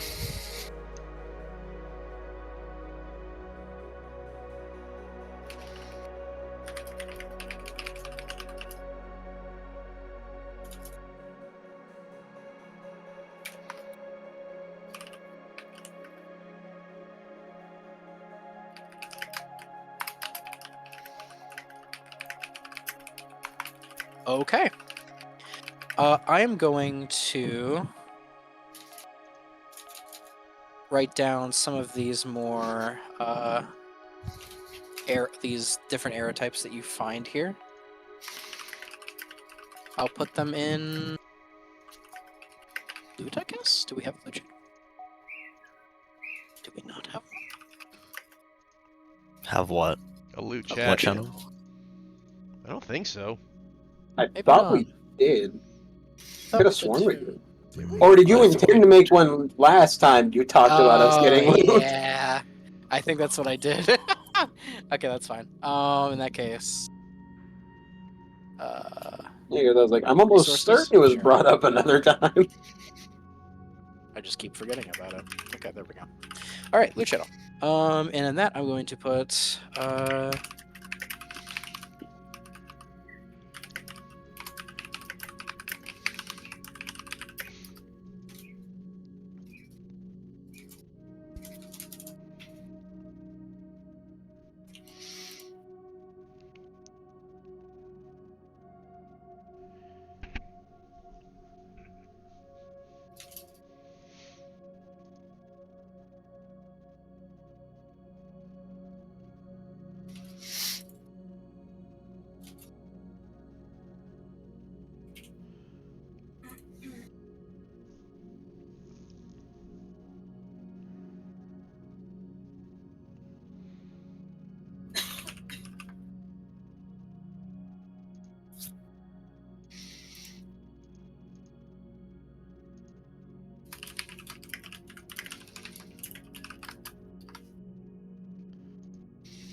Hmm.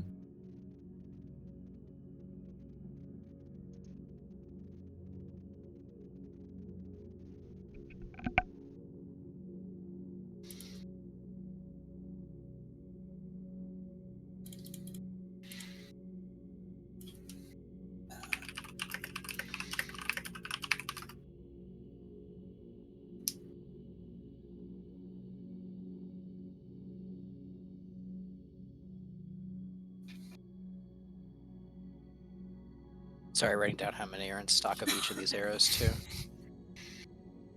And what was that last one again?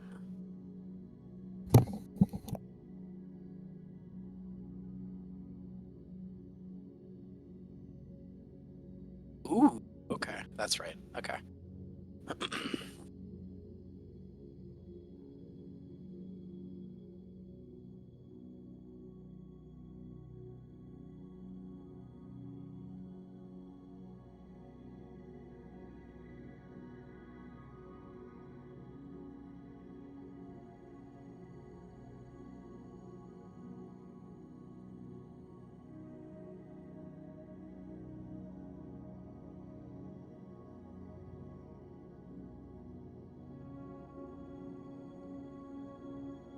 Okay, these are in the loot channel now.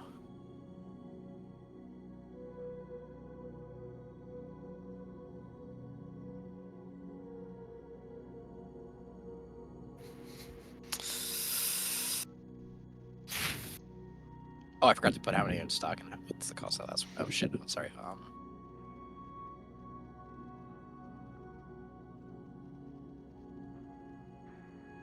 She'll buy the silence bolts. Okay.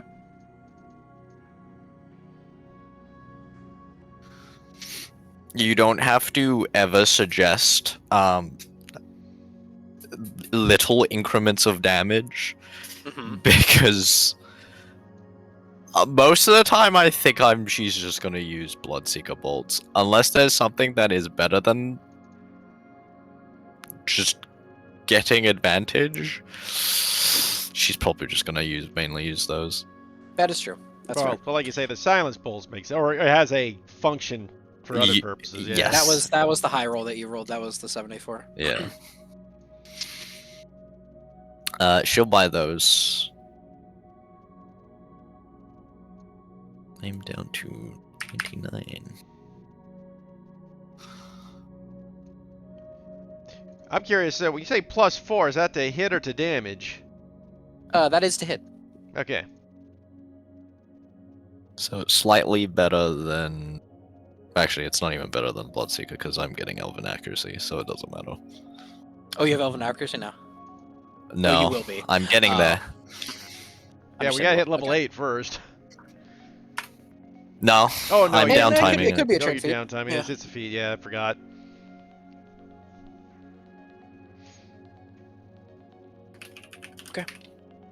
Alrighty.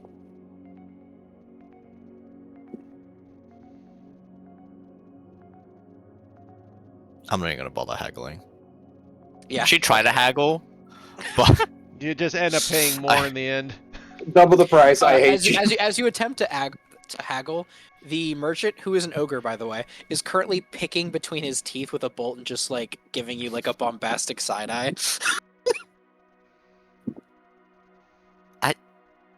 I don't think she'd haggle from an ogre.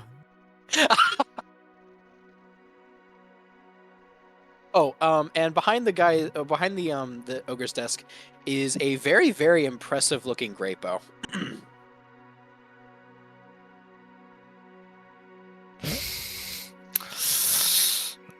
She'll look at it, Mhm.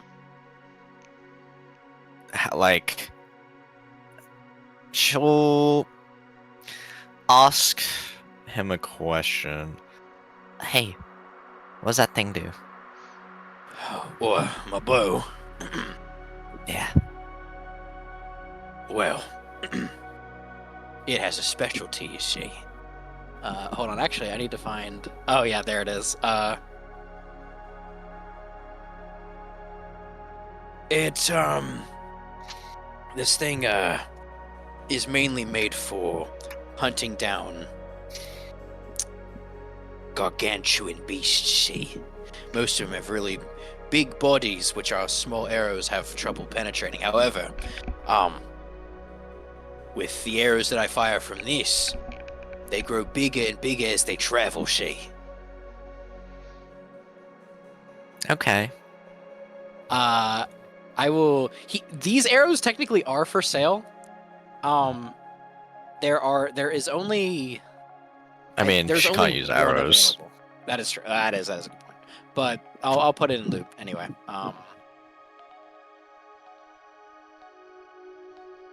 Every 5 feet it travels, it grows and doubles in You're size. actually until close. You're actually close. It's every 10.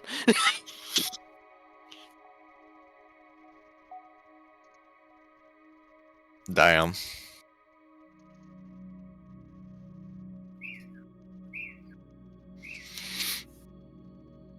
Fair enough.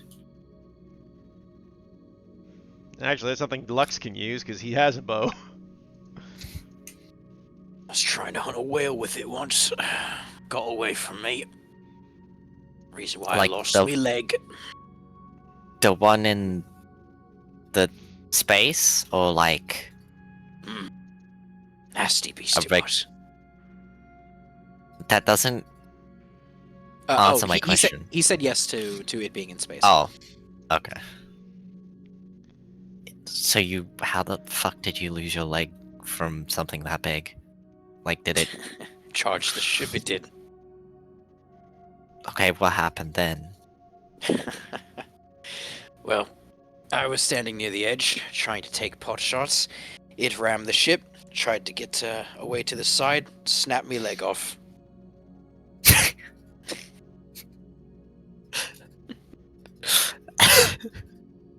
I think she actually just laughs and gives him an incredulous look. So it just snapped off. It like you didn't sever. It just. I'm sorry. What? Okay, if you want the nitty gritty, it technically tore my leg off. What more do you want from me? Okay. I just. The visual imagery was very strange. I can't say I'm a good storyteller. No, you fucking suck.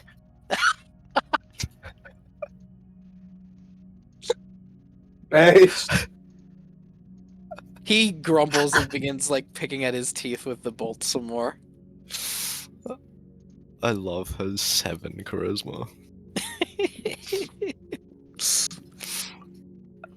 Well, thanks for the story. You're welcome. She'll leave and look around for other things.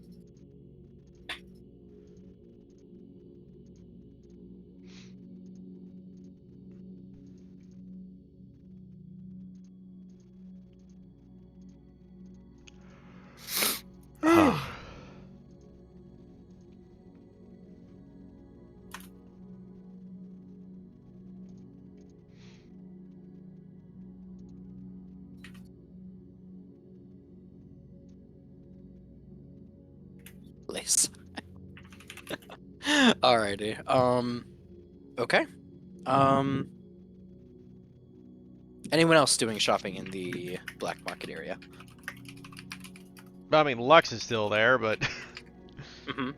I don't know if Lux was looking for anything in particular. Technically, Nano kind of did what he was going to do, but since they didn't mention he was going to do it, Lux would do his own shopping for Mum, as he would. Okay.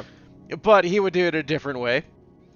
This is a Okay. black market. He knows that black Yeah. markets usually have a place where you toss the dead the people that were murdered for fucking doing illegal shit. Like Yes, the body dump yard. Sure. the body dump Give me- yard. He's gonna sniff it out. Yeah, give me. If you're sniffing it out, yeah, give me a perception check with advantage, please.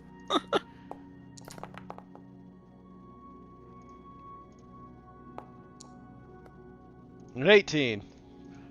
18. Yeah. You would know that there's like, or well, using your nose to kind of like sniff it out a bit. You do eventually find what looks to be like, let's just say, a clump of like unfortunate souls that were, well, the unfortunate end of unreceived debts, kind of left to decompose and rot beneath the waves. They're not like out in the open. They are definitely more well hidden. Like I would say, like more in the dumpsterish areas. But since this place is kind of governed by the local mafias and stuff, there's no one actually like looking for these bodies. I imagine the organs were taken out, but that's about it. Yeah, you would notice that they're like that from like neck to navel, they were kind of split open and harvested. But they do have some parts that are, left intact, arms. Well, that's it. He hands. doesn't care about the organs. He just assumed the organs were taken out, and that's basically what Yeah. Nana was about to buy. Yeah, precisely. We found the donor. Well, Lux moves towards the body and starts whistling. It just starts packing his pack with what he's got. Well, okay. Yeah, sure. Give me a Give me a survival check if you're like harvesting this thing. Yeah, that's good. You can hack it up into as many pieces as you want. Package them away for later. He basically fills his backpack. He just like into like plastic wraps. Setting up for Zebby's for Mom's dinner. And apart from that, I guess when he starts walking back, just because of the fact that he might notice Ray Cilia looking at the arrow and hears the ogre kind of making the comment about the bad storytelling, and just walks up and goes, "Oh, hey, is that an arrow?" Aye, that it is. Oh, what to do? Well, the farther it travels, the bigger it grows. It's made to kill really, really big things, see? Oh! Well, that sounds useful. How much does it cost? That pretty piece there costs about 25 gold pieces. Sounds good to me. He slams it. He just takes it out of his pocket. Wait, how much did you take out? 25. Oh, nice. Okay. All right. Yeah, sure. He'll hand it over. Flex. Well, where did I put that in my inventory here? Oh, I'll. Well, actually, the full description is in the. Yeah, no, I In the just channel need. if I you just want. like. I guess it's under consumables. Yeah, I think that's where they normally put Yeah. arrows as consumable. I think. I will just add it there then quickly, so I don't forget I have it, because I can actually fire the thing. Nice. Okay. Because my staff turns into a longbow. That is true. And I'm assuming this counts as magic. It does. Next time we see a space whale, he's just going to fire at it from 8 miles away.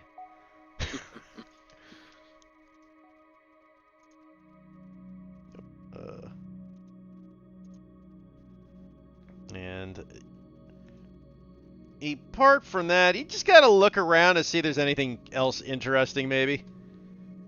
At this guy's particular store? Yeah, it's general too, but yeah. Oh, in general. Well, I mean, in terms of this guy's store, there's only there's arrow versions of the bolts, that you saw as well. So the scorpion bolts also have scorpion arrows, silence bolts, silence arrows. Same amount in each end. So only 3 of the arrows and 3 of the silence ones and 20 of the scorpions.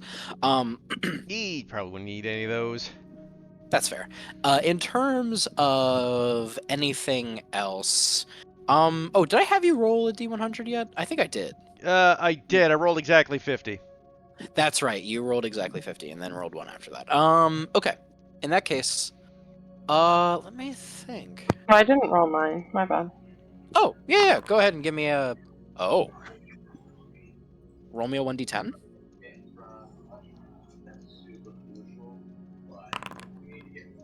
Interesting. Okay. And then, as for you, Lux, is there anything that you think would catch your eye in a place like this? I mean, knowing Lux's sticky fingers scenarios, he might be looking for anything along the lines that would be. You know what? He'd probably be looking. Actually, let's walk back the body. He realizes when he fills his backpack that he could get a lot more. Can he find a bag of holding? Ooh.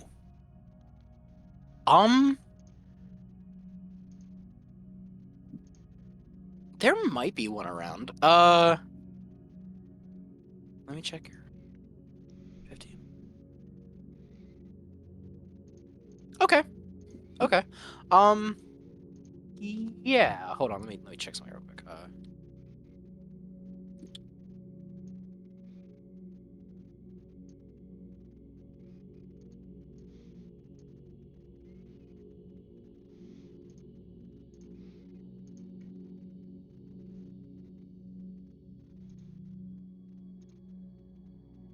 Okay. You do see a fence, specifically a procurer of stolen items that has a nicked bag of holding available for purchase. Lux kind of walks up. Oh, here, hey there. Hello. What can I do for you, sir? I couldn't help notice you had like that bag there. How much is that? Oh, this little thing. Well, normally, a bag like this you could find on other planets with more, reputable ways of procuring things for about for about 750 gold pieces. However, I will be selling this nifty little thing for about 500. That sounds about fair. Okay. As Lux is still so fucking flushed with cash after winning the goddamn Coliseum, it's weighing him down. So yeah, he'll spend the 500 for that. Okay. And the bag of holding is yours. Fantastic. I will import that to my sheet. Thanks a Nice. lot there. This is gonna come in really handy. Of course, good sir, of course. All right, and I assume now you're going to go back and Yeah, get he's basically more. gonna fill it up with 500 pounds of raw person meat and just then leave. Okay. Sounds good. And then he'll Sounds come. Bag of You know what? I'm crimes. gonna roll for the amount of bodies back there. Give me a second. Body. I mean, it would only take 3, so. That's true. That's true. I'll roll 1d5. It's only the one. Okay, it's But fine. was he a fat bastard? Yep. I mean, it could have been an ogre. Or a loxodon, or a gif. What species? Fair enough. 1 second. Hold on. I have a way to figure this out. D&D random character generator. Generate a character.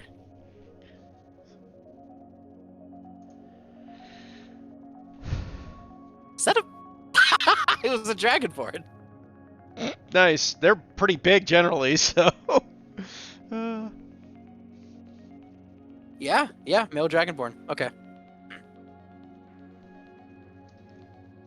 Should be able to get a couple 100 pounds out of that at least. Say like a solid 350. Yeah. Lux just starts carving up with that 23 goddamn survival check. He gets every piece of meat. Alrighty. Zevi. With an 89 and a 2. What do you think Zevi would be looking for currently around the marketplace? You know, she's not looking for anything on the marketplace. She's looking for the establishment Miska told her about. Fair. Yeah, in that case, easy enough to find. Within the district itself, actually, the establishment that you use to get into this place is the establishment that Shaletooth owns. So you would have to go back above, but that's fine and dandy enough. And once you do see that there's a lot of people currently working the roulettes, playing cards, just all over the place. Currently out and about. And after doing a bit of just asking around, you feel a very large set of 2 fingers that just lightly tap your shoulder from behind.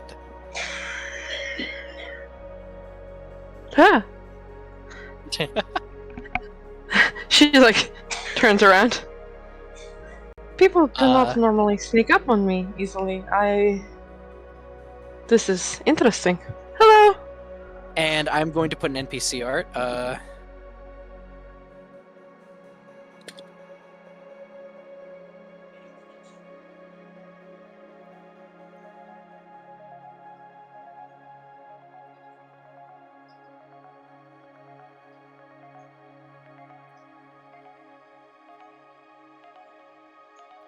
See a very large figure, maybe standing at about solid 7.5 to 8 feet in height, kind of looming over with a very big, pointed grin, reaching from gill to gill, as he is currently wearing what looks to be. He's not quite wearing what you see here. In this, you do see that he does have a pair of iron knuckles that are spiked on one of his hands. And he does have what looks to be like broken handcuffs on each of his wrists, but on his body he is wearing a very lavish tuxedo from neck down, kind of like hiding his. He's a very broad, structured shark, and he goes, "Oh, hello. Haven't seen you around this establishment before." I am Zivi. Pleased to meet you. I'm Shaletooth. Pleasure's all mine. He reaches down to give you a handshake with the hand that is that has like the iron knuckles like strapped to the fingers. She shakes his hand. I've heard about you. Oh, have you now? And what exactly Yes. have you heard about me? That you are a procurer of interesting information. You see his eyes. Information. Is your shard exposed currently? Yeah, for sure, it's visible. I can see how that information got into your ears, miss. Yes, we had a mutual acquaintance. And what was their name? So I can understand the point of reference I'm going off of here. Mithka.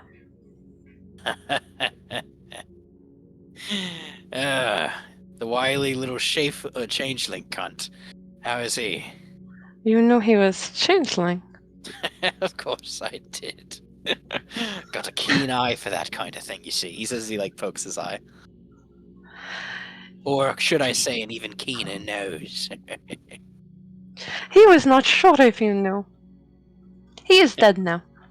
I'm a shark. I'm supposed to sniff out bloodless. He did not smell like a human or whatever he posed himself to be. Changeling have a unique trait of not smelling like anything, see? It's even more noticeable than the people that smell like stuff. I noticed this too. He did not smell like anything. I have Weird, a good ain't it? nose too. It is weird. I'm glad you and I can agree on some, miss. I think perhaps we will be friends. I'm certainly hoping so, miss. Could be a You fruitful arrangement we have, you and I. You have information that I covet, and I am willing to change any information that I have for this. Would you look at that? Because you happen to have a shard I'd like to commune with. This I can do.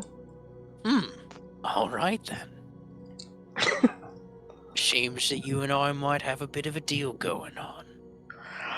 I would like to ask you two things, though, if you would allow me to be a little greedy. Two might be asking a lot, but I'm willing to listen. Perfect. She's smiling big, like she's kind of amused by, like if you look at like the sticker Cat drew, like that's her permanent expression while talking to this guy. Like she's amused by him.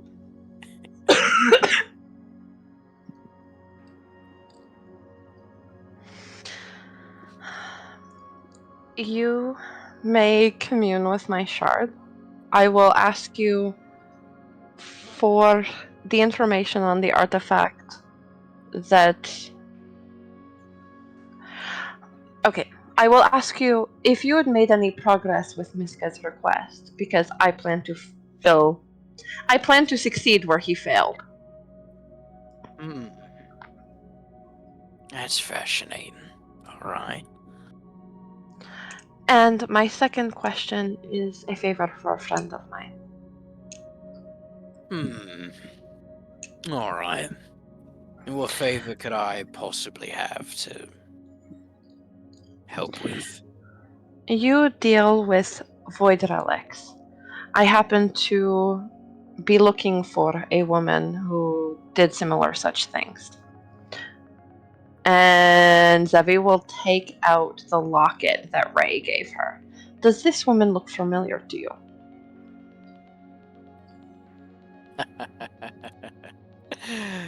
uh, you see that there is a look of recognition. I'm gonna insight the look. I'm gonna insight the look of recognition because I want to know what he thinks of her, like his knee-jerk reaction. Faking it. Faking Oh. it. I intentionally hid that, by the way. Yes. Okay. I'm gonna roll something privately.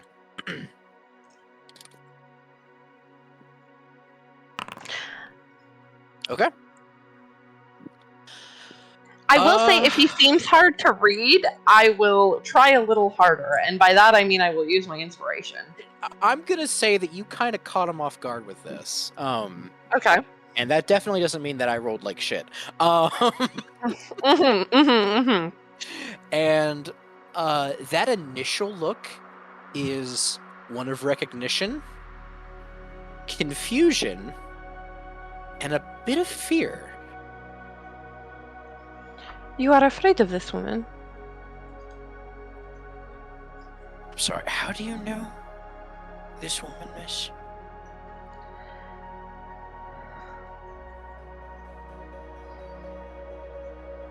I will tell you how I know of her if you tell me why you are afraid. We are dealing. I wish to be honest with you, but I have been burned before by your kind. Not your kind, but What's that supposed to mean, miss? He says, kind of squinting, but still smiling though. Boy, the racism's is strong with the party today, isn't it? She smiles back and she says, the gambling sort, not shark people. Shark people are cool. You're damn right. Shark people are really cool. He says, like, while nodding in agreement. And being put into a better set of, like, I guess circumstances or mood, rather, he's going to kind of then turn to you and say, all right, I don't know your background at all, miss, but have you ever had like a really strict boss that you worked for that you thought retired, and then you like see him in a supermarket or something? This is why you had fear. You used to work for her. Yes, I did. And she was not kind. Back during when I was working for Cypher a bit more diligently. Yeah, I reported to her. I'm gonna insight to see if he's being honest with me. Sure. Yeah, he doesn't seem like he's trying to withhold anything from you.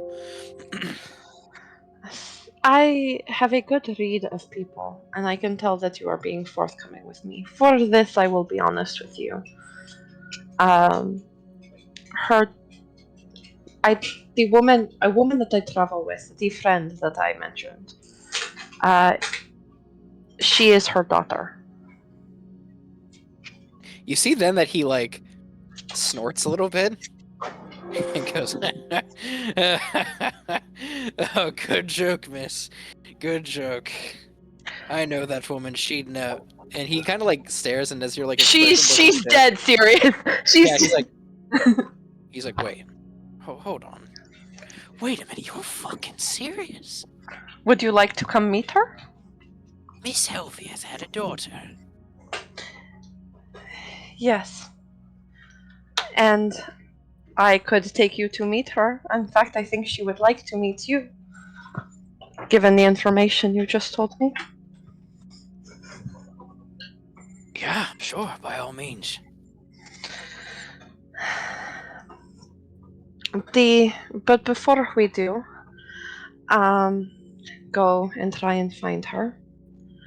I ask my personal question, the reason I came here. Miska had mentioned to me,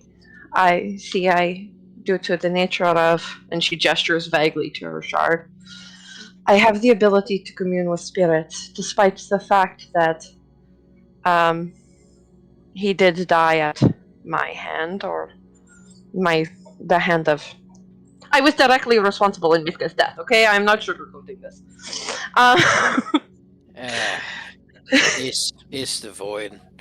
If it wasn't gonna be you, it was gonna be some other weird back alley cult that probably got him at some point. The way I figure it, and if I'm allowed to be candid, there can only be one living shard bearer if I am to connect them all together. So that will be me if I can help it.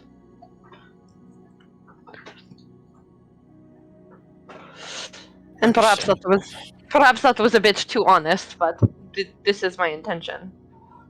And I come to you to ask if you had made any progress in the device Miska had asked you about, that was to attach them together. Because I have Miska's shard and I covet another. Ah, yes, the wily little thread cunt he had me track. That thing is a right bastard to track. It's always zipping about. As for its current location, I have something of an idea, but again, I don't know how long it's going to be there.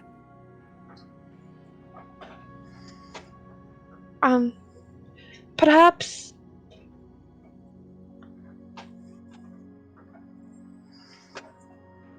she smiles, thinking of something. Perhaps we can work out an ongoing arrangement. Is there something from me that you may require long term, if I am to ask a little more of you?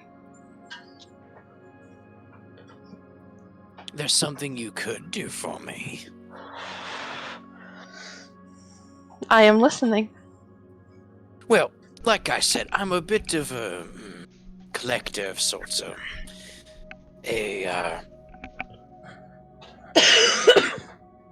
A purveyor of fine void-like goods and relics. And if you happen across any, which I'm sure with that little ditty in your chest there, you're going to be happening across quite a bit of them. If you could find any of note that you'd be willing to spare, I'd be willing to trade information for everyone that you'd be willing to part with. He says, he kind of like checks his nails.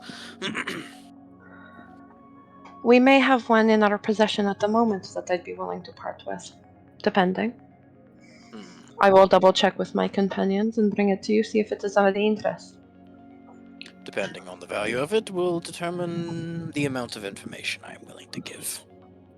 The long-standing agreement that I would like to procure is that you put your phone number in my phone, and you let me know when it moves. Oh, miss, we just met. You already asking for my number. That's She saucy smiles of and you, gives him. isn't it? She smiles and gives him a wink. Well, Mithka always said I was a bit of I wasn't a charmer at all. Looks like he was wrong. And also dead, he says while grinning. Today's turning out to be better and better, isn't it, Liz? She nods, and she hands him her phone to put his phone number in. His thumbs are really, really wide, so it takes him a while to like slowly punch in every single digit. But eventually, after like I'd say 3 minutes, he's able to hand the phone back to you. There you go, miss. I don't know why you all make your shell of your devices so small. I have small hands, she says. Alright, would you like to meet my friend now? Small hands are a sign of a genetic defect, but yes, go ahead, lead me on. I'm willing to meet this little friend of yours. Alright. I will text Racilia and say, he has information that might be used to you. Meet me on the ship, and she'll take him back to the ship. Okay. And then you can cut to someone else if you want, and we can go back to this later. But Okay. I have a feeling this session's gonna go late, but it's fine. Okay, so we're going to pivot briefly for now. I think we have gone through now everybody that's currently on Mordona, right? Yeah. Okay, cool. We are now pivoting from there now to the two heading to the colony. So, Crane, Tosh, you begin to, while still docked aboard the station, you would notice that, like, isolated and docked by itself is something of a research vessel. And upon seeing the two of you approach, you would get waved over by a man in a gas mask wearing, again, this very, very dark forest green robed regalia as he, like, waves the two of you closer.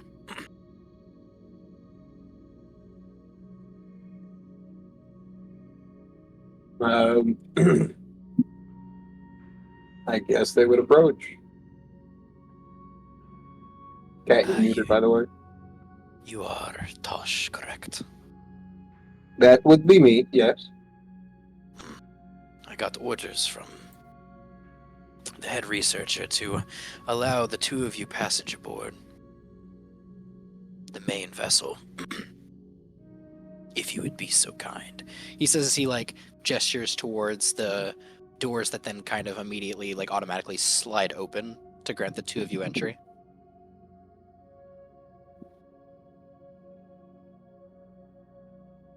House will step aboard.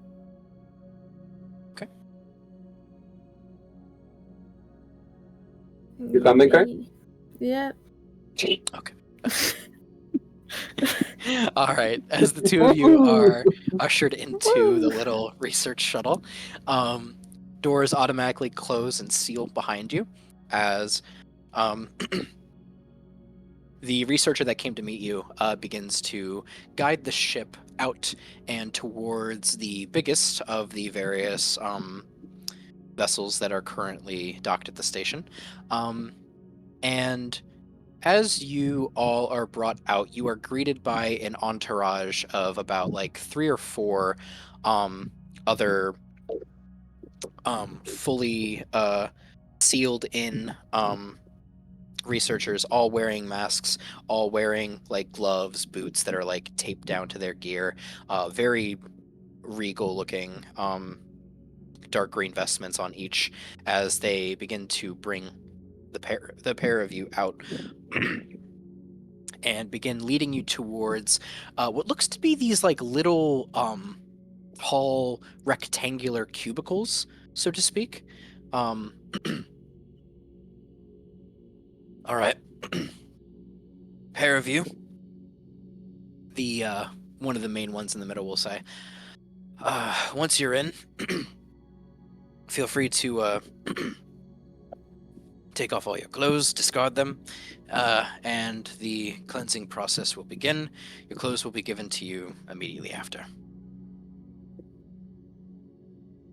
Is it possible to do this one at a time? Yes. Oh, sorry. There's I should mention this. There's, like, at least, like, 5 or no, sorry, there's about, like, 10 of these separated cubicles. So there's one for each person, essentially. That's coming aboard the ship, but there's only 2 of you, so.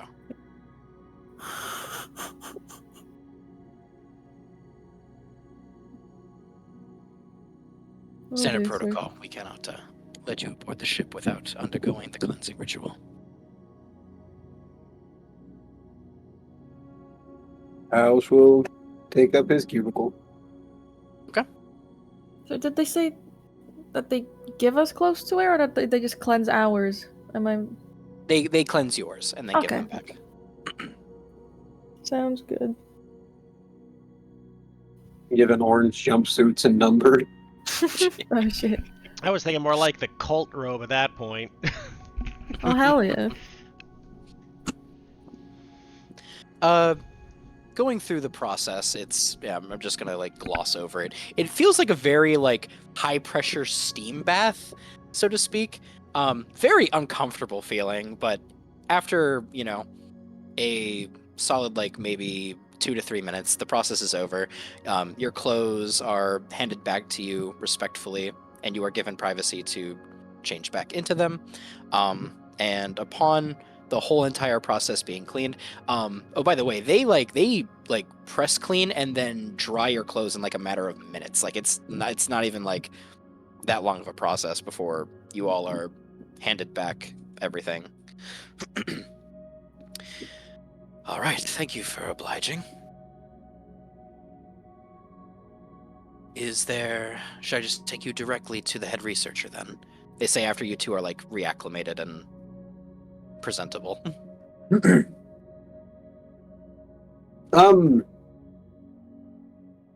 Give us just a moment, and I would be happy to follow with you. The masked man gives like a very polite, courteous bow and then steps back to give the pair of you space. Palish is going to pull Crane to the side and whisper to her, "Do you think it is possible for you to slip away and see if there is anything you could find?" I can certainly try. Wonderful. Well, I have this device that I was given by Zufeng, so you should be able to reach me if you find anything out of the ordinary or otherwise.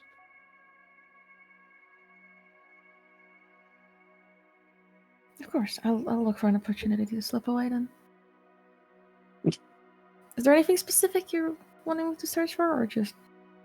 Well, what you brought up earlier about the possibility of them not properly treating and instead keeping them around for less than divine reasons. Of course.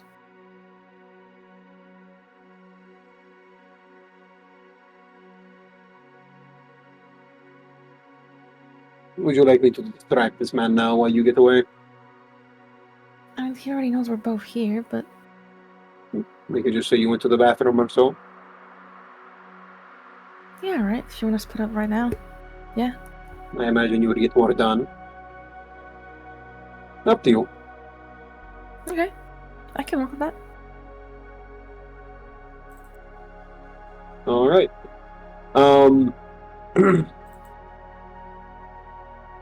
Sir, do you know where the nearest restroom is? Oh. Yes, of course. He'll then like lead you all out to like the corridor leading into the ship proper, and he's going to immediately point to his left down the hall, and there's like a pair of restrooms there. Right. Palish is going to move ahead of him and basically like to get him to turn his back toward the restrooms, I guess, where whichever hallway would lead further into the ship. Okay. So, how long have you been with this organization? It seems like they are working thoroughly and a very righteous cause. Are you yourself devoted to Veta, or is that more of a personal decision that most of you make? It's considered a personal decision, sure, but I think you would be hard-pressed to find non-believers aboard this vessel specifically. We tend to... or, well, the processes that we here adhere to are better yet explored, so to speak, when under Veda's guidance. Well, I am well versed with Veta. Disciple as I am. So, how severe do the cases range on this flotilla? That depends on which wing you visit, my good sir. Here, and what we like to call, let's see, here where we would call Site Alpha, is our let's call them least potent diseases in affirmation, and then progressing onward to Site Gamma, we have cases that are a bit more intense and dire. And then finally, leading into Site Zeta is where we get to our most virulent and infectious diseases, ones that have to be kept in self-containment and isolation, lest they break out and infect the entirety of the ship, even despite our rigorous protocols to try to prevent otherwise.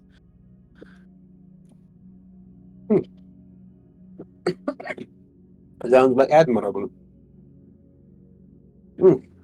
We are more than happy to give you and your companion both tours of this vessel.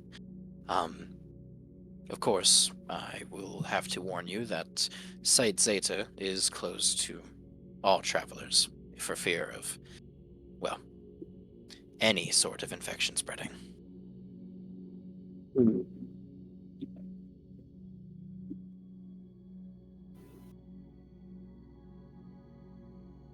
I imagine my associate is going to be a little while. So if you would like to continue the tour with me, I would rather not waste our time by standing here in front of the restrooms for the next however long it takes.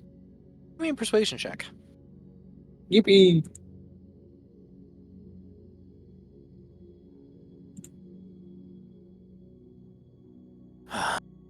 Normally it is against protocol, but the woman that you traveled with seemed to be a reliable and professional sort, so I will trust you as a follower of Etta that she will be able to find her way around. I will let you know when she is free and we can come back and get her. Of course. And who was the man I spoke with exactly on That is calm? that's head researcher Delenn. Very proud, reputable sort. He's been leading our organization for the past 150 years now, I think. A long time. Indeed. And he leads the entirety of the organization?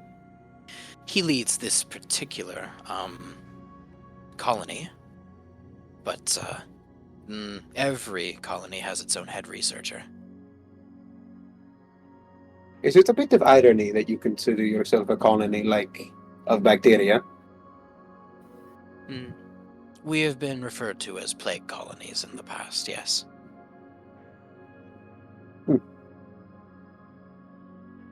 So I am assuming you find medicine with your research? For those that are sick? Not find, develop.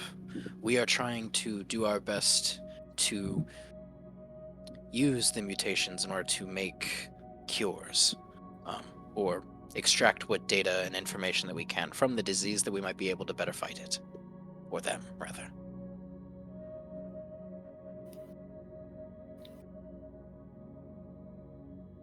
And these mutations just happen, I assume?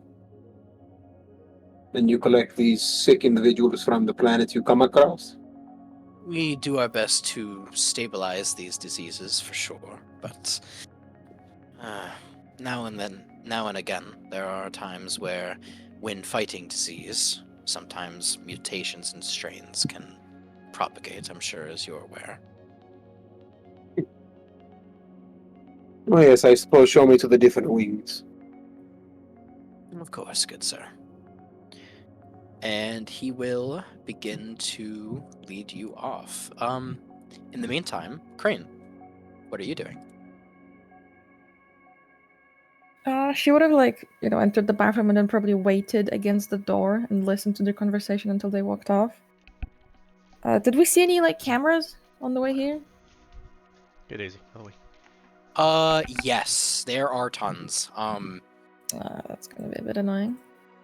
There is, you notice that this facility itself, the ship, even when you stepped off of the like shuttling vessel to get you here. Like even in like the outside, like not inside the actual like decontamination like chambers, but outside of there, like the main like room leading in, and then leading into the hallway, there's been at least 4 or 5 cameras alone. Hmm.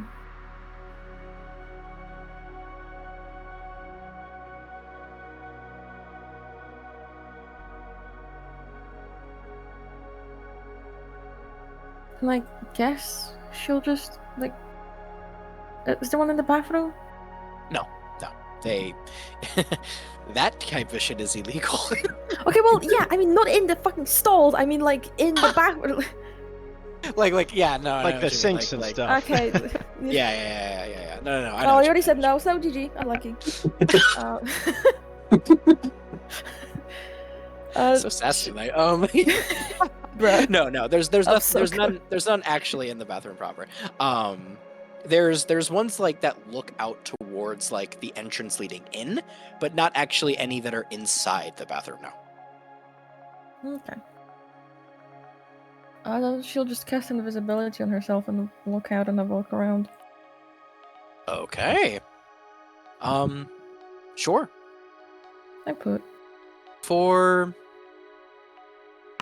Just for sake of clarity, could you give me a stealth check with advantage, please? Mm-hmm.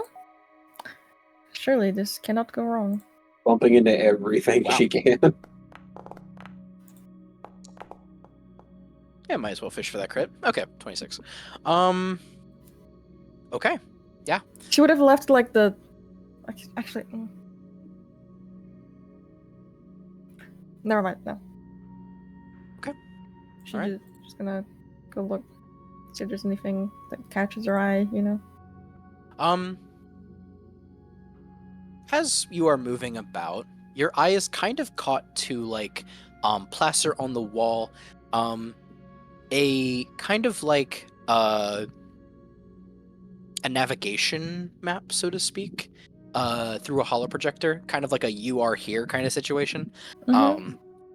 And it shows you obviously like near the front entrance. It then shows each of the wings as described to Talsh, which you didn't exactly hear, but you do see like different sections cordoned off. You see medical cordon, alpha, gamma, and the final one, zeta, which is towards like the back of the ship.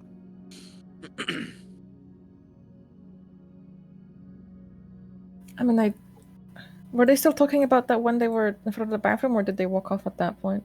Oh, I guess they did say it in front of the bathroom, yeah. Then she probably would have heard that one of them is not available for visitors to go to. They weren't talking too quietly. I'll say, yeah, you could have overheard that. And I guess that's where she'll go. Okay. All right. So, okay. As you cross through, starting with Cordon Alpha, you see like researchers and doctors, either wearing again that more monastic like green robish attire, or instead wearing like white medical coats with like green undershirts, like pacing in and out the halls. Like you can see like what looks to be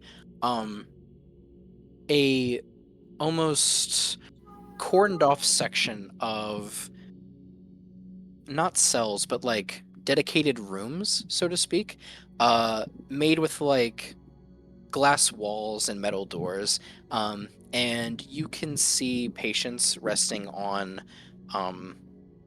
medical beds with green linen on them. Most are asleep, but you do see that some of them are like sitting upright, like either like watching something on television or scribbling like stuff down, like word puzzles and stuff that they are working on. And those are well, and for most of the ones that you see in this particular section, like you hear like the occasional like hacking cough every now and then. Maybe you'll see like a person or two with like some really nasty looking boils like on their skin. But nothing that looks like too outright debilitating at this current moment. Are there any like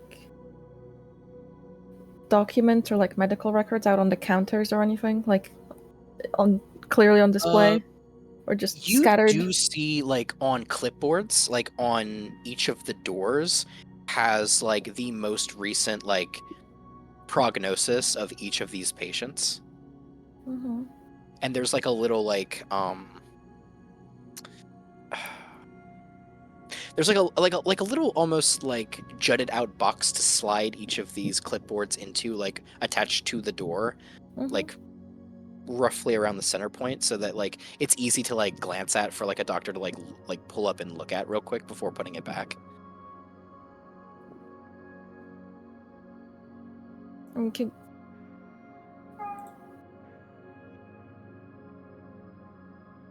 Sorry, are they like hidden, kind of like where you take Oh, them no, no, out no. to, or is it on this They're on display like like behind the glass? Like, what are we talking about? no. So if you're looking directly at the door leading into the patient's room, Mm-hmm. you'll see the clipboard like in a little like oh, God, how do I describe this? It's like a little like open jutted out thing to like slide the clipboard into. Like you can very Okay, easily yeah, like I get you. grab the clipboard, pull it out, look at it, and then put it back.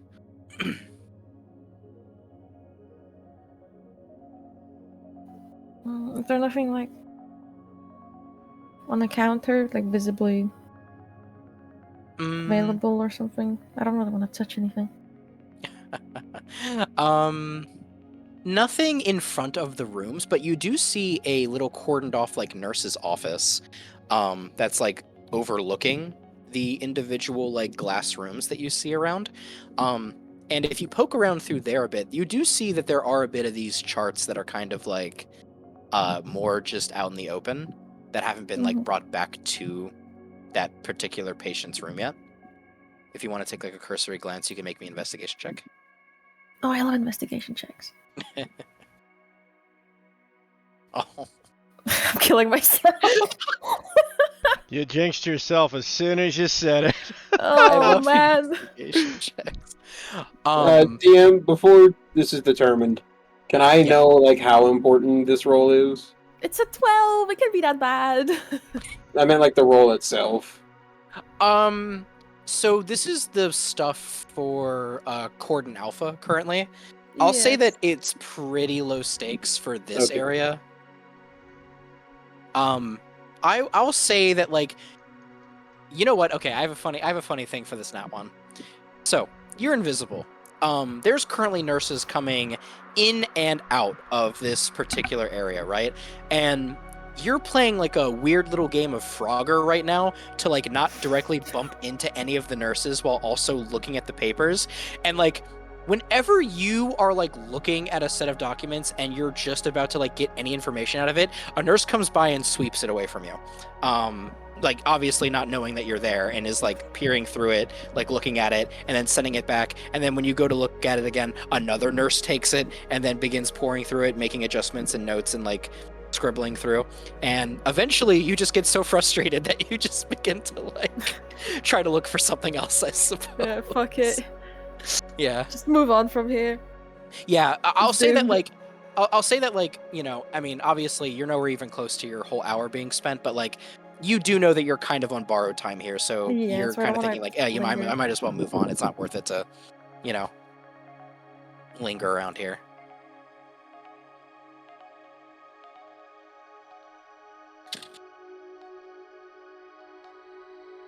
Yeah, she'll just move on to the next one. Okay. Could you give me another stealth check with advantage, please, as we're moving now from Cordon A or Alpha to Cordon Beta? I sure can try.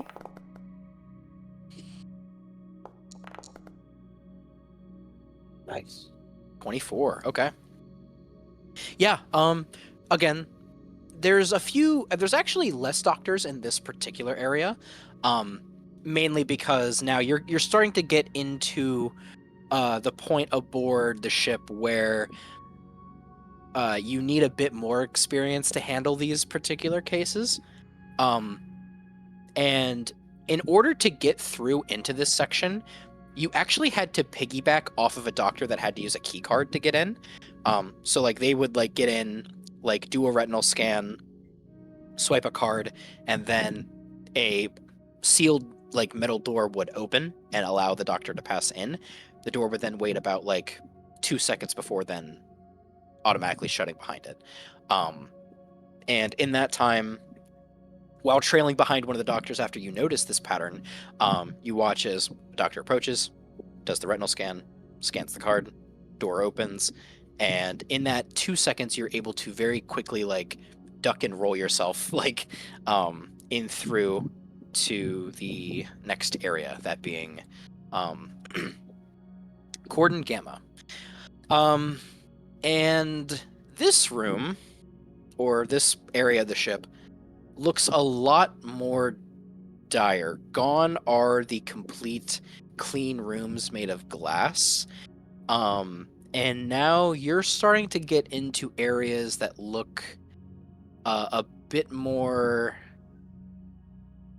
clinical in terms of like it being like now you're seeing a lot more gray hues. There's a lot more metal.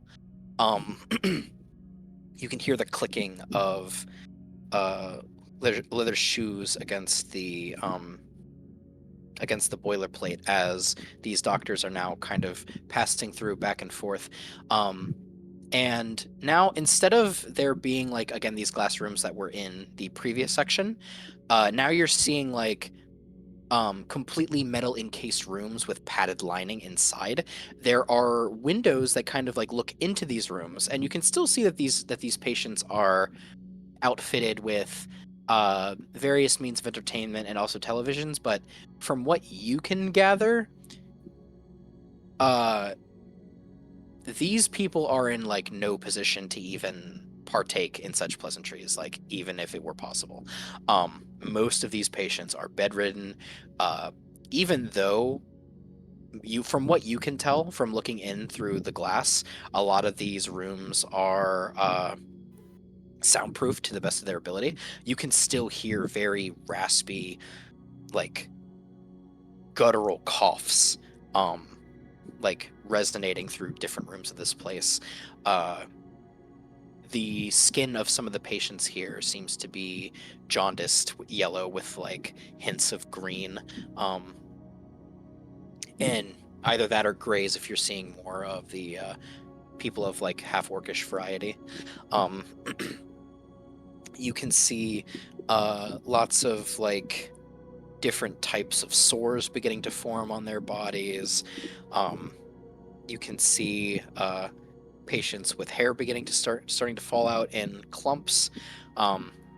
And throughout, you can also see now in this particular section, there's a lot more research and development areas, R&D zones completely dedicated to the extraction and the formulation of various tinctures and other forms of like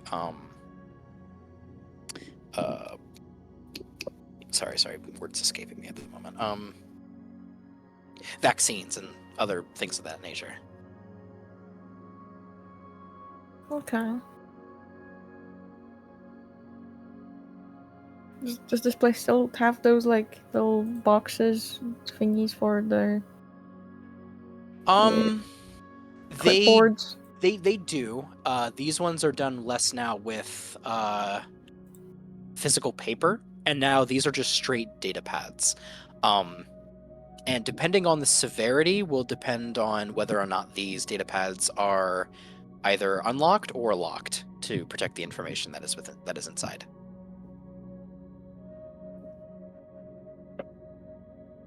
I imagine they would probably use these with gloves, right? So I don't have to worry about fingerprints. Yeah, you've seen like every doctor is like outfitted in like these same like gas masks to protect filtration. Complete like actually the doctors here have more surgical suits on from head to toe when they pass through that barrier.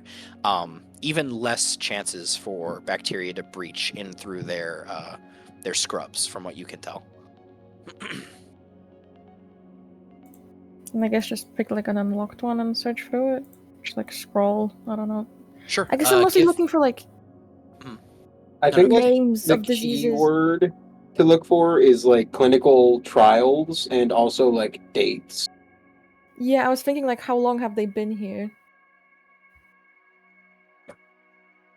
Okay. Give me another investigation check, please. You got What? this. I don't think I'm good at these anymore. Got this. Oh. You doubled You your know, roll yeah, from it's last a time. 100% increase. At least it's not a nat one. True. Okay. Since it is not a nat 1, and we're looking It's a at 13! a 13. Yes, exactly. The only reason why you didn't get anything last time was because it was a 1. It now being a Oh, man. 13. Oh, man. It being a 13, I will say that you are at least able to get dates. And for this particular individual that you've gotten maybe like a couple doors in at this point, I guess, as you've been kind of just like browsing through some of these like initial like paths, coming across this one a couple doors down, it would appear that this particular patient has been kept aboard on this station for about 4 months now. Mm-hmm. Besides that, with a 13, in Is there, like, a terms of diagnosis or anything? Like, you know, what's wrong with it? the diagnosis for this particular patient is labeled as source plague. Do I know what that is? Give me an Arcana check. You got this. Yeah. Oh, I'm so sorry, Kat. What if you just roll a couple d20s, try to, you know... try Look to at the know. bright side. Those two twos Wait, in a Kat, row I'm gonna weren't on DM the you. stealth I roll. got you. Damn me, what? I know what I know what that is out of character. That doesn't help me. Okay, with the 7, you've heard of it before through your various work circles. However, the finer details of what exactly it is, besides the very, very basic information that it is a magic-based plague, besides that, Crane is just drawing a blank. Then is there like a list of symptoms or something? Yes. In terms of symptoms, you are finding necrosis throughout the fingertips and hands, decaying blood cells, and for this particular patient, limited brain activity. Oh shit, he's just like me for real. Even more limited, believe it or not. I don't believe it.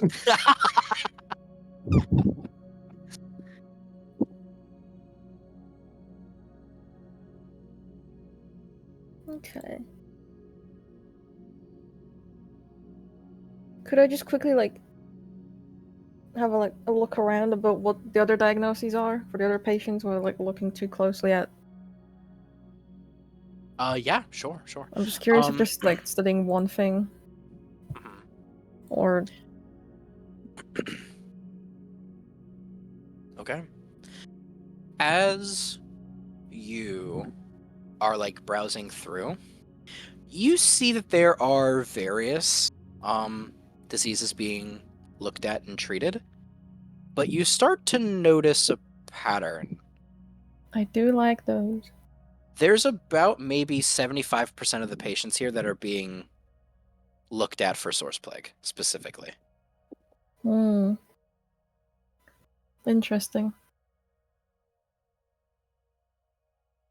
Can she tell if that number is like increasing or if there are like it's from like one planet, or if they keep like getting it from different planets. Planetary in terms of like planets that it's all over. Okay. There's like not any that are from the same cluster.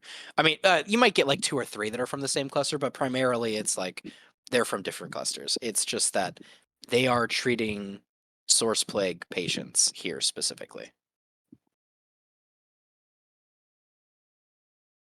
And as for whether or not there's more coming through, I'm afraid the answer to that is going to be it would require Crane would have to be here for a lot longer than an hour to see if that would be the case.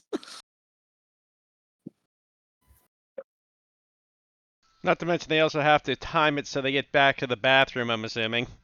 Yeah, probably. Oh, actually, hold on. Sorry, I will be right back. Speaking of It bathroom, might be a little bit awkward to be sneaking back and then pop up in the middle and just like visible at him. she's Sorry, a guys. shy pisser. She has to be. So what you got to make sure you do though, Crane, is when you walk out of that bathroom, you just have to start fanning the air. You don't want to go in there because you've been in there for an hour. She is not doing that, bro. Screams of the damn from that bathroom.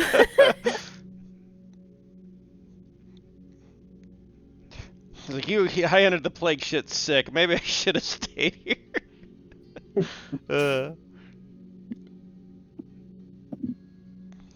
Like I maybe can't she was believe- just fixing her makeup, you know.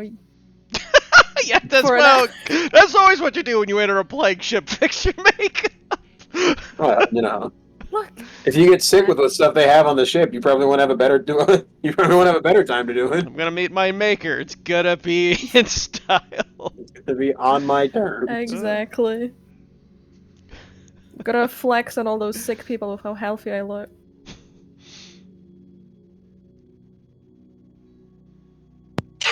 You're ridiculous. What?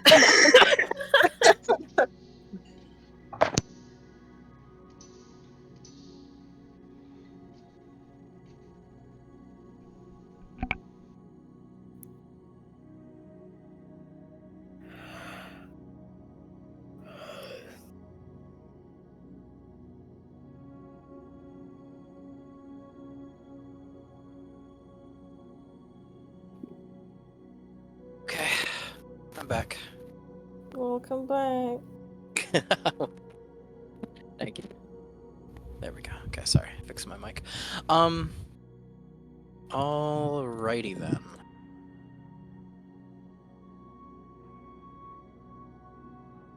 She might at that point head out. Thank you, Train. So she might at that point head out to the next one, but if you wanna like pivot from here. What was In that? it from here. That was a train. That was a train. Yeah, I am going to put a pin there for now, Mhm. and we are going to pivot back to Zevi, Shaletooth, and Ray. Before Ray gets there, Zevi will say to Shaletooth, I will warn you, however, she is not so good at being talking. She's not good at talking to anyone, in my experience. Sorry, could you repeat that one more time? Zevi will say to Shaletooth before Ray shows up, and she'll say, I will warn you, however, in my experience, she is not good at talking to anyone, ever. It's quite alright, miss. Her mother was the exact same way. It's fine. Okay, I just thought I would warn you. It would be rude of me I'm not to. used to handling Helviaths before. It's completely fine. Alright, she will ask you a lot of questions. I will hang out. And then we'll wait for her to show up. Okay.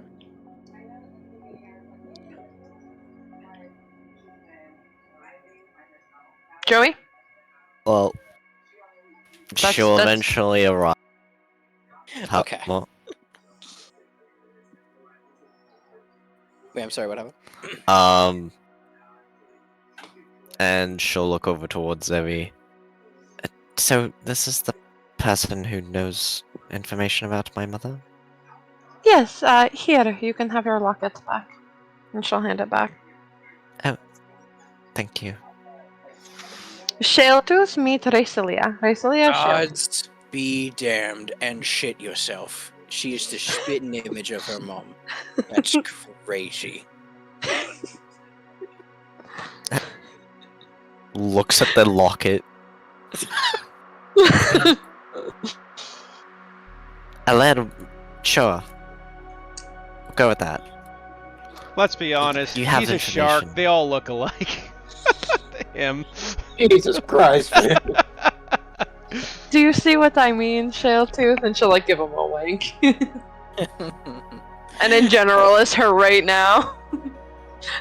he gives like a very toothy grin and a nod. Right. Yeah, of course. Sorry about that.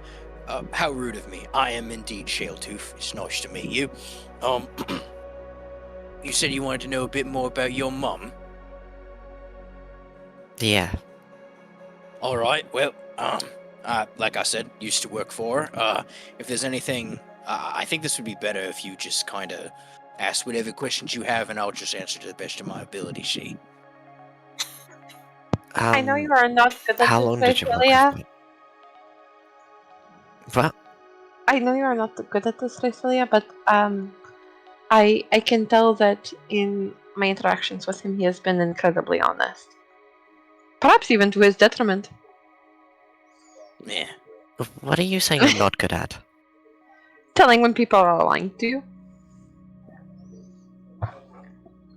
I'm okay. She shakes her head no, and she just smiles like. But that is why you Whatever. have me. I how- will tell when people lie to you. Okay. So, how long did you work with my mother? All right. I think I worked with your mother for about 50, 60 years. Oh. Wait, how old are you? Me? I'm pushing 268 myself. Oh, you look good for your age. Why, thank you. He gives a Oh, Yeah. you're quite old. Wait, Oh, well. Raycelia. Debbie looks at Raycelia. He is the same age as me, more or less. Oh, you look good for your age. Debbie crosses her arms. Teach me to help you. Oh my gods, you did. You definitely are her daughter. Holy shit. You're just as bad as conversations as she is. I don't remember as much, but I suppose. So what did you end up doing with her? Like, she seems like she's well known. In certain circles, I would suppose. I think in the grand scope of the galaxy, she's probably not that well known. In fact, I would imagine very few people do. It just so happens that you're traveling with a bunch of freaks that like to hang around void areas. He says, like, grin. Debbie smiles Is back at him, sort of knowing. What was Is it, that Sal? what she does? Research, Hang around specifically. void areas? Well, like I said, she worked in archaeology, specifically. By that I mean, research into unexplored areas in regards to lost void civilizations. We worked at Cipher Division together. So When did- he then's going to raise his left hand, and you're going to see a tattoo of a barcode on his wrist. What does that mean? No, it's my division number. Everyone at Cipher Division had one. Oh, so she has one? She did, last time I saw her. And when was that? That was right before she disappeared, 30, 40 years ago? Somewhere in that ballpark. Oh. Okay. And you haven't made contact with her since? Hmm. I did hear a rumor that she was back out in the field, but I mean, she hadn't contacted me, so I just took it as a baseless rumor.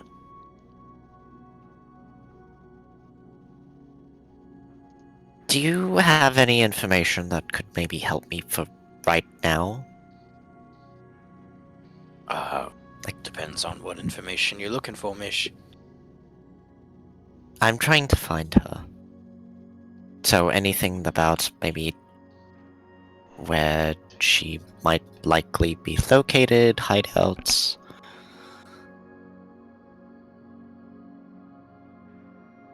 Okay. Give me a persuasion check at advantage, please.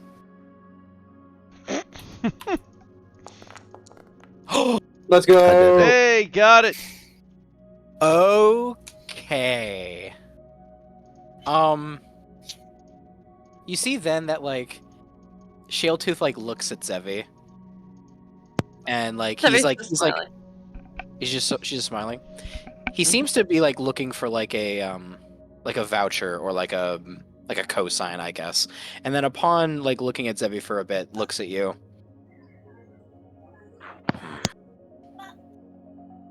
All right. Okay.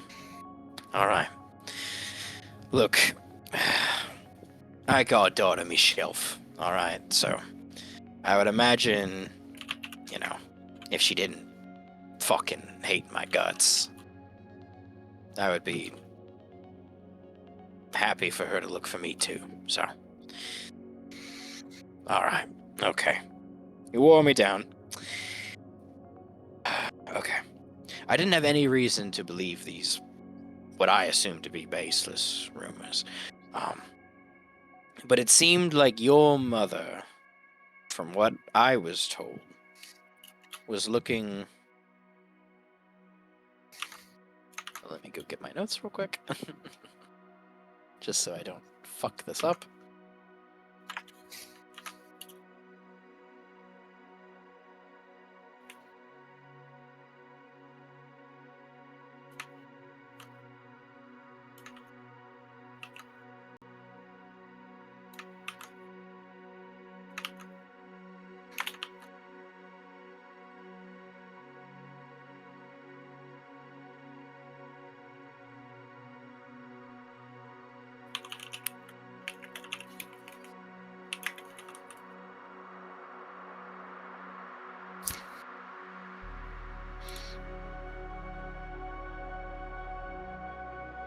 Okay. From what I heard, Alright.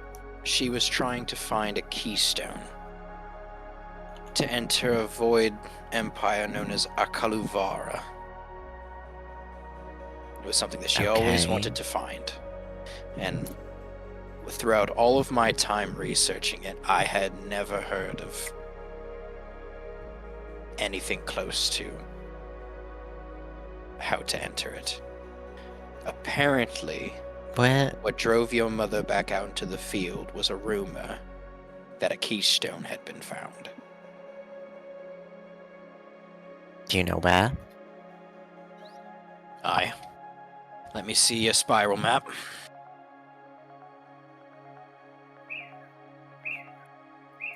She pulls out her phone, which she has managed to figure out. I'm gonna draw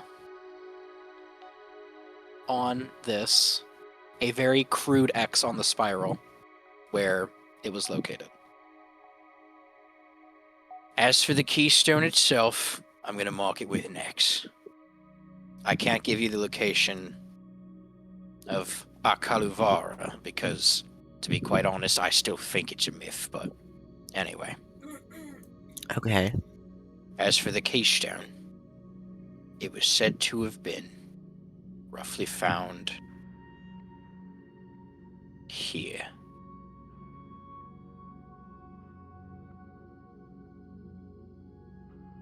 She frowns a little. That's still so fucking far away. How long Okay. ago did your mother disappear, miss?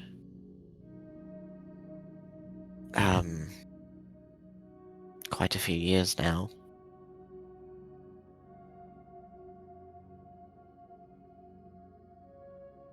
If she's a couple years ahead, it's possible she could have found it by now, but who knows, maybe something held her up.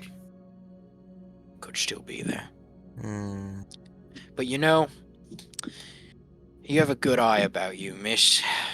Here, I'll give you something else. Apparently not. What apparently not. I'm sorry, miss, what was that?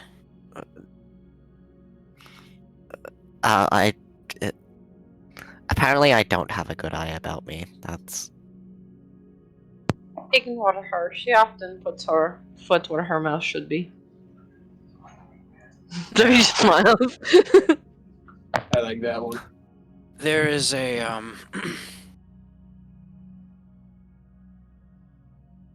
I'm gonna put a little HH on your mouth. It's gonna stand for Helvieth Hideout.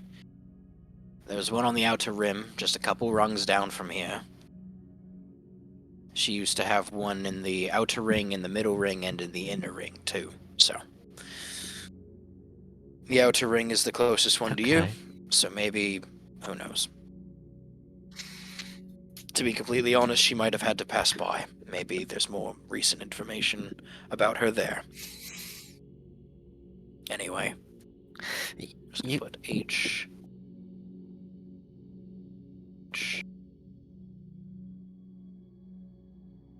Right there. There is a text function. Yeah, but this feels more personal. Fair enough. You said you also dealt with other Helviaths. Aye, her mother, he says, rolling his eyes. Her mother? What was her mother like? A bitch. And then he cut his words a little bit and goes, wait, sorry, I shouldn't say that about your grandmother. Speak freely. It is fine. She was a bitch, to be fair. What did she do? She was a slave driver, Liz. She constantly make us work overtime for no additional pay, mind you. Always going on about preserving her empire. No, just... Wait, Right was pain she... in my ass. Is she the head of the family? She was. For a time. If she's still out there, probably. That's... Missing the same time your mother did. I didn't hear any rumors about her coming back, though, so I don't know. Okay. Well, thank you for the information. It's been really helpful. Of course. I believe I have my end of our bargain to uphold. So You do, Mish. Now, mind you, not that I don't trust you, Miss Ray, but I would like to have this little communion meeting we're about to have in private, Shay. Yeah, out of curiosity, where are you guys having this conversation? On the ship, I believe, is what Yeah, they mentioned. it was referring what room. Oh, Zephie's room? Maybe? Right? Yeah. Or, yeah. okay. Raise. Or Riz. They're right next Probably door. Zebbies. Fantastic. I got a great way to get them out of Yeah. there then. You just hear a knock on the door. Yes. Hey, Mom! Yes. I got your dinner ready. I tried something less special. I think you misunderstood. He was asking Ray to leave so that Oh, my mistake. Yeah. Debbie and him could have privacy, not the other way around.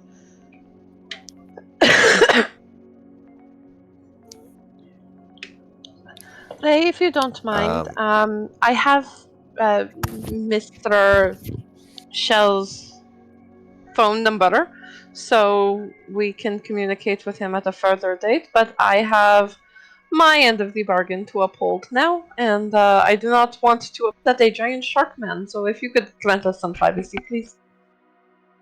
Oh, sure. Do you want to put your phone number in the phone? I can give, and she'll just send you his contact information because she has it. Okay, cool. There. I'll take my leave. And she doesn't use those, she just teleports into her own room. Weird sorts, that girl. I'm used to them.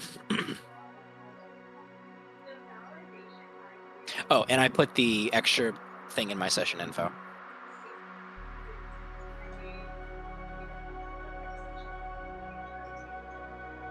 Nice.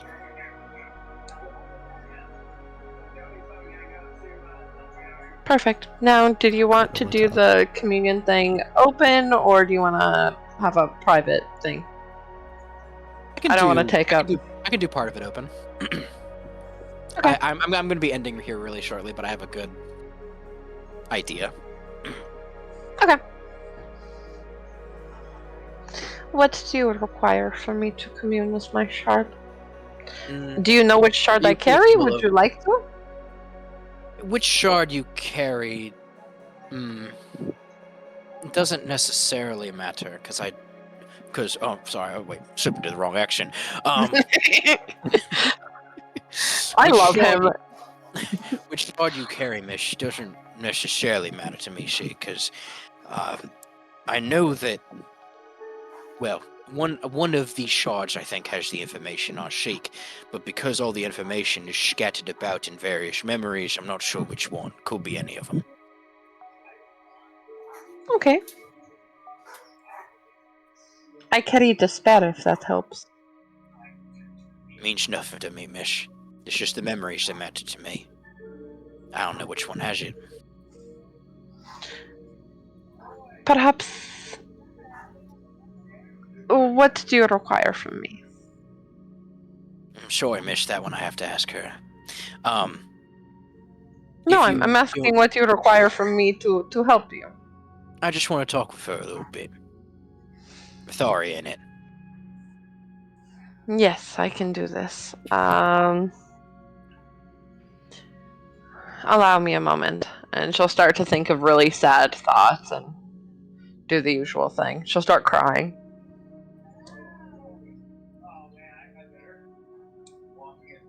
And she'll let it happen. Okay. And I gotta add my little tracking number up. Yep. Mm-hmm. Okay.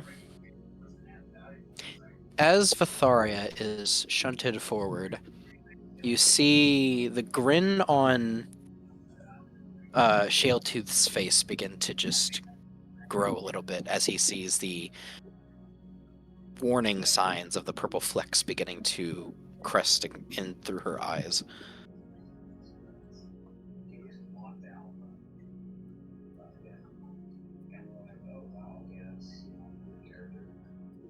Well, well, well. Welcome back to the world of the living, miss.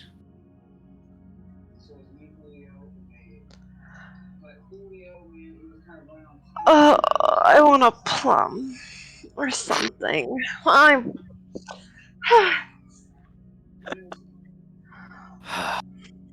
Sorry, miss. I'm afraid I don't have any plums, see, but that vessel that you're riding in there promised me a little something something.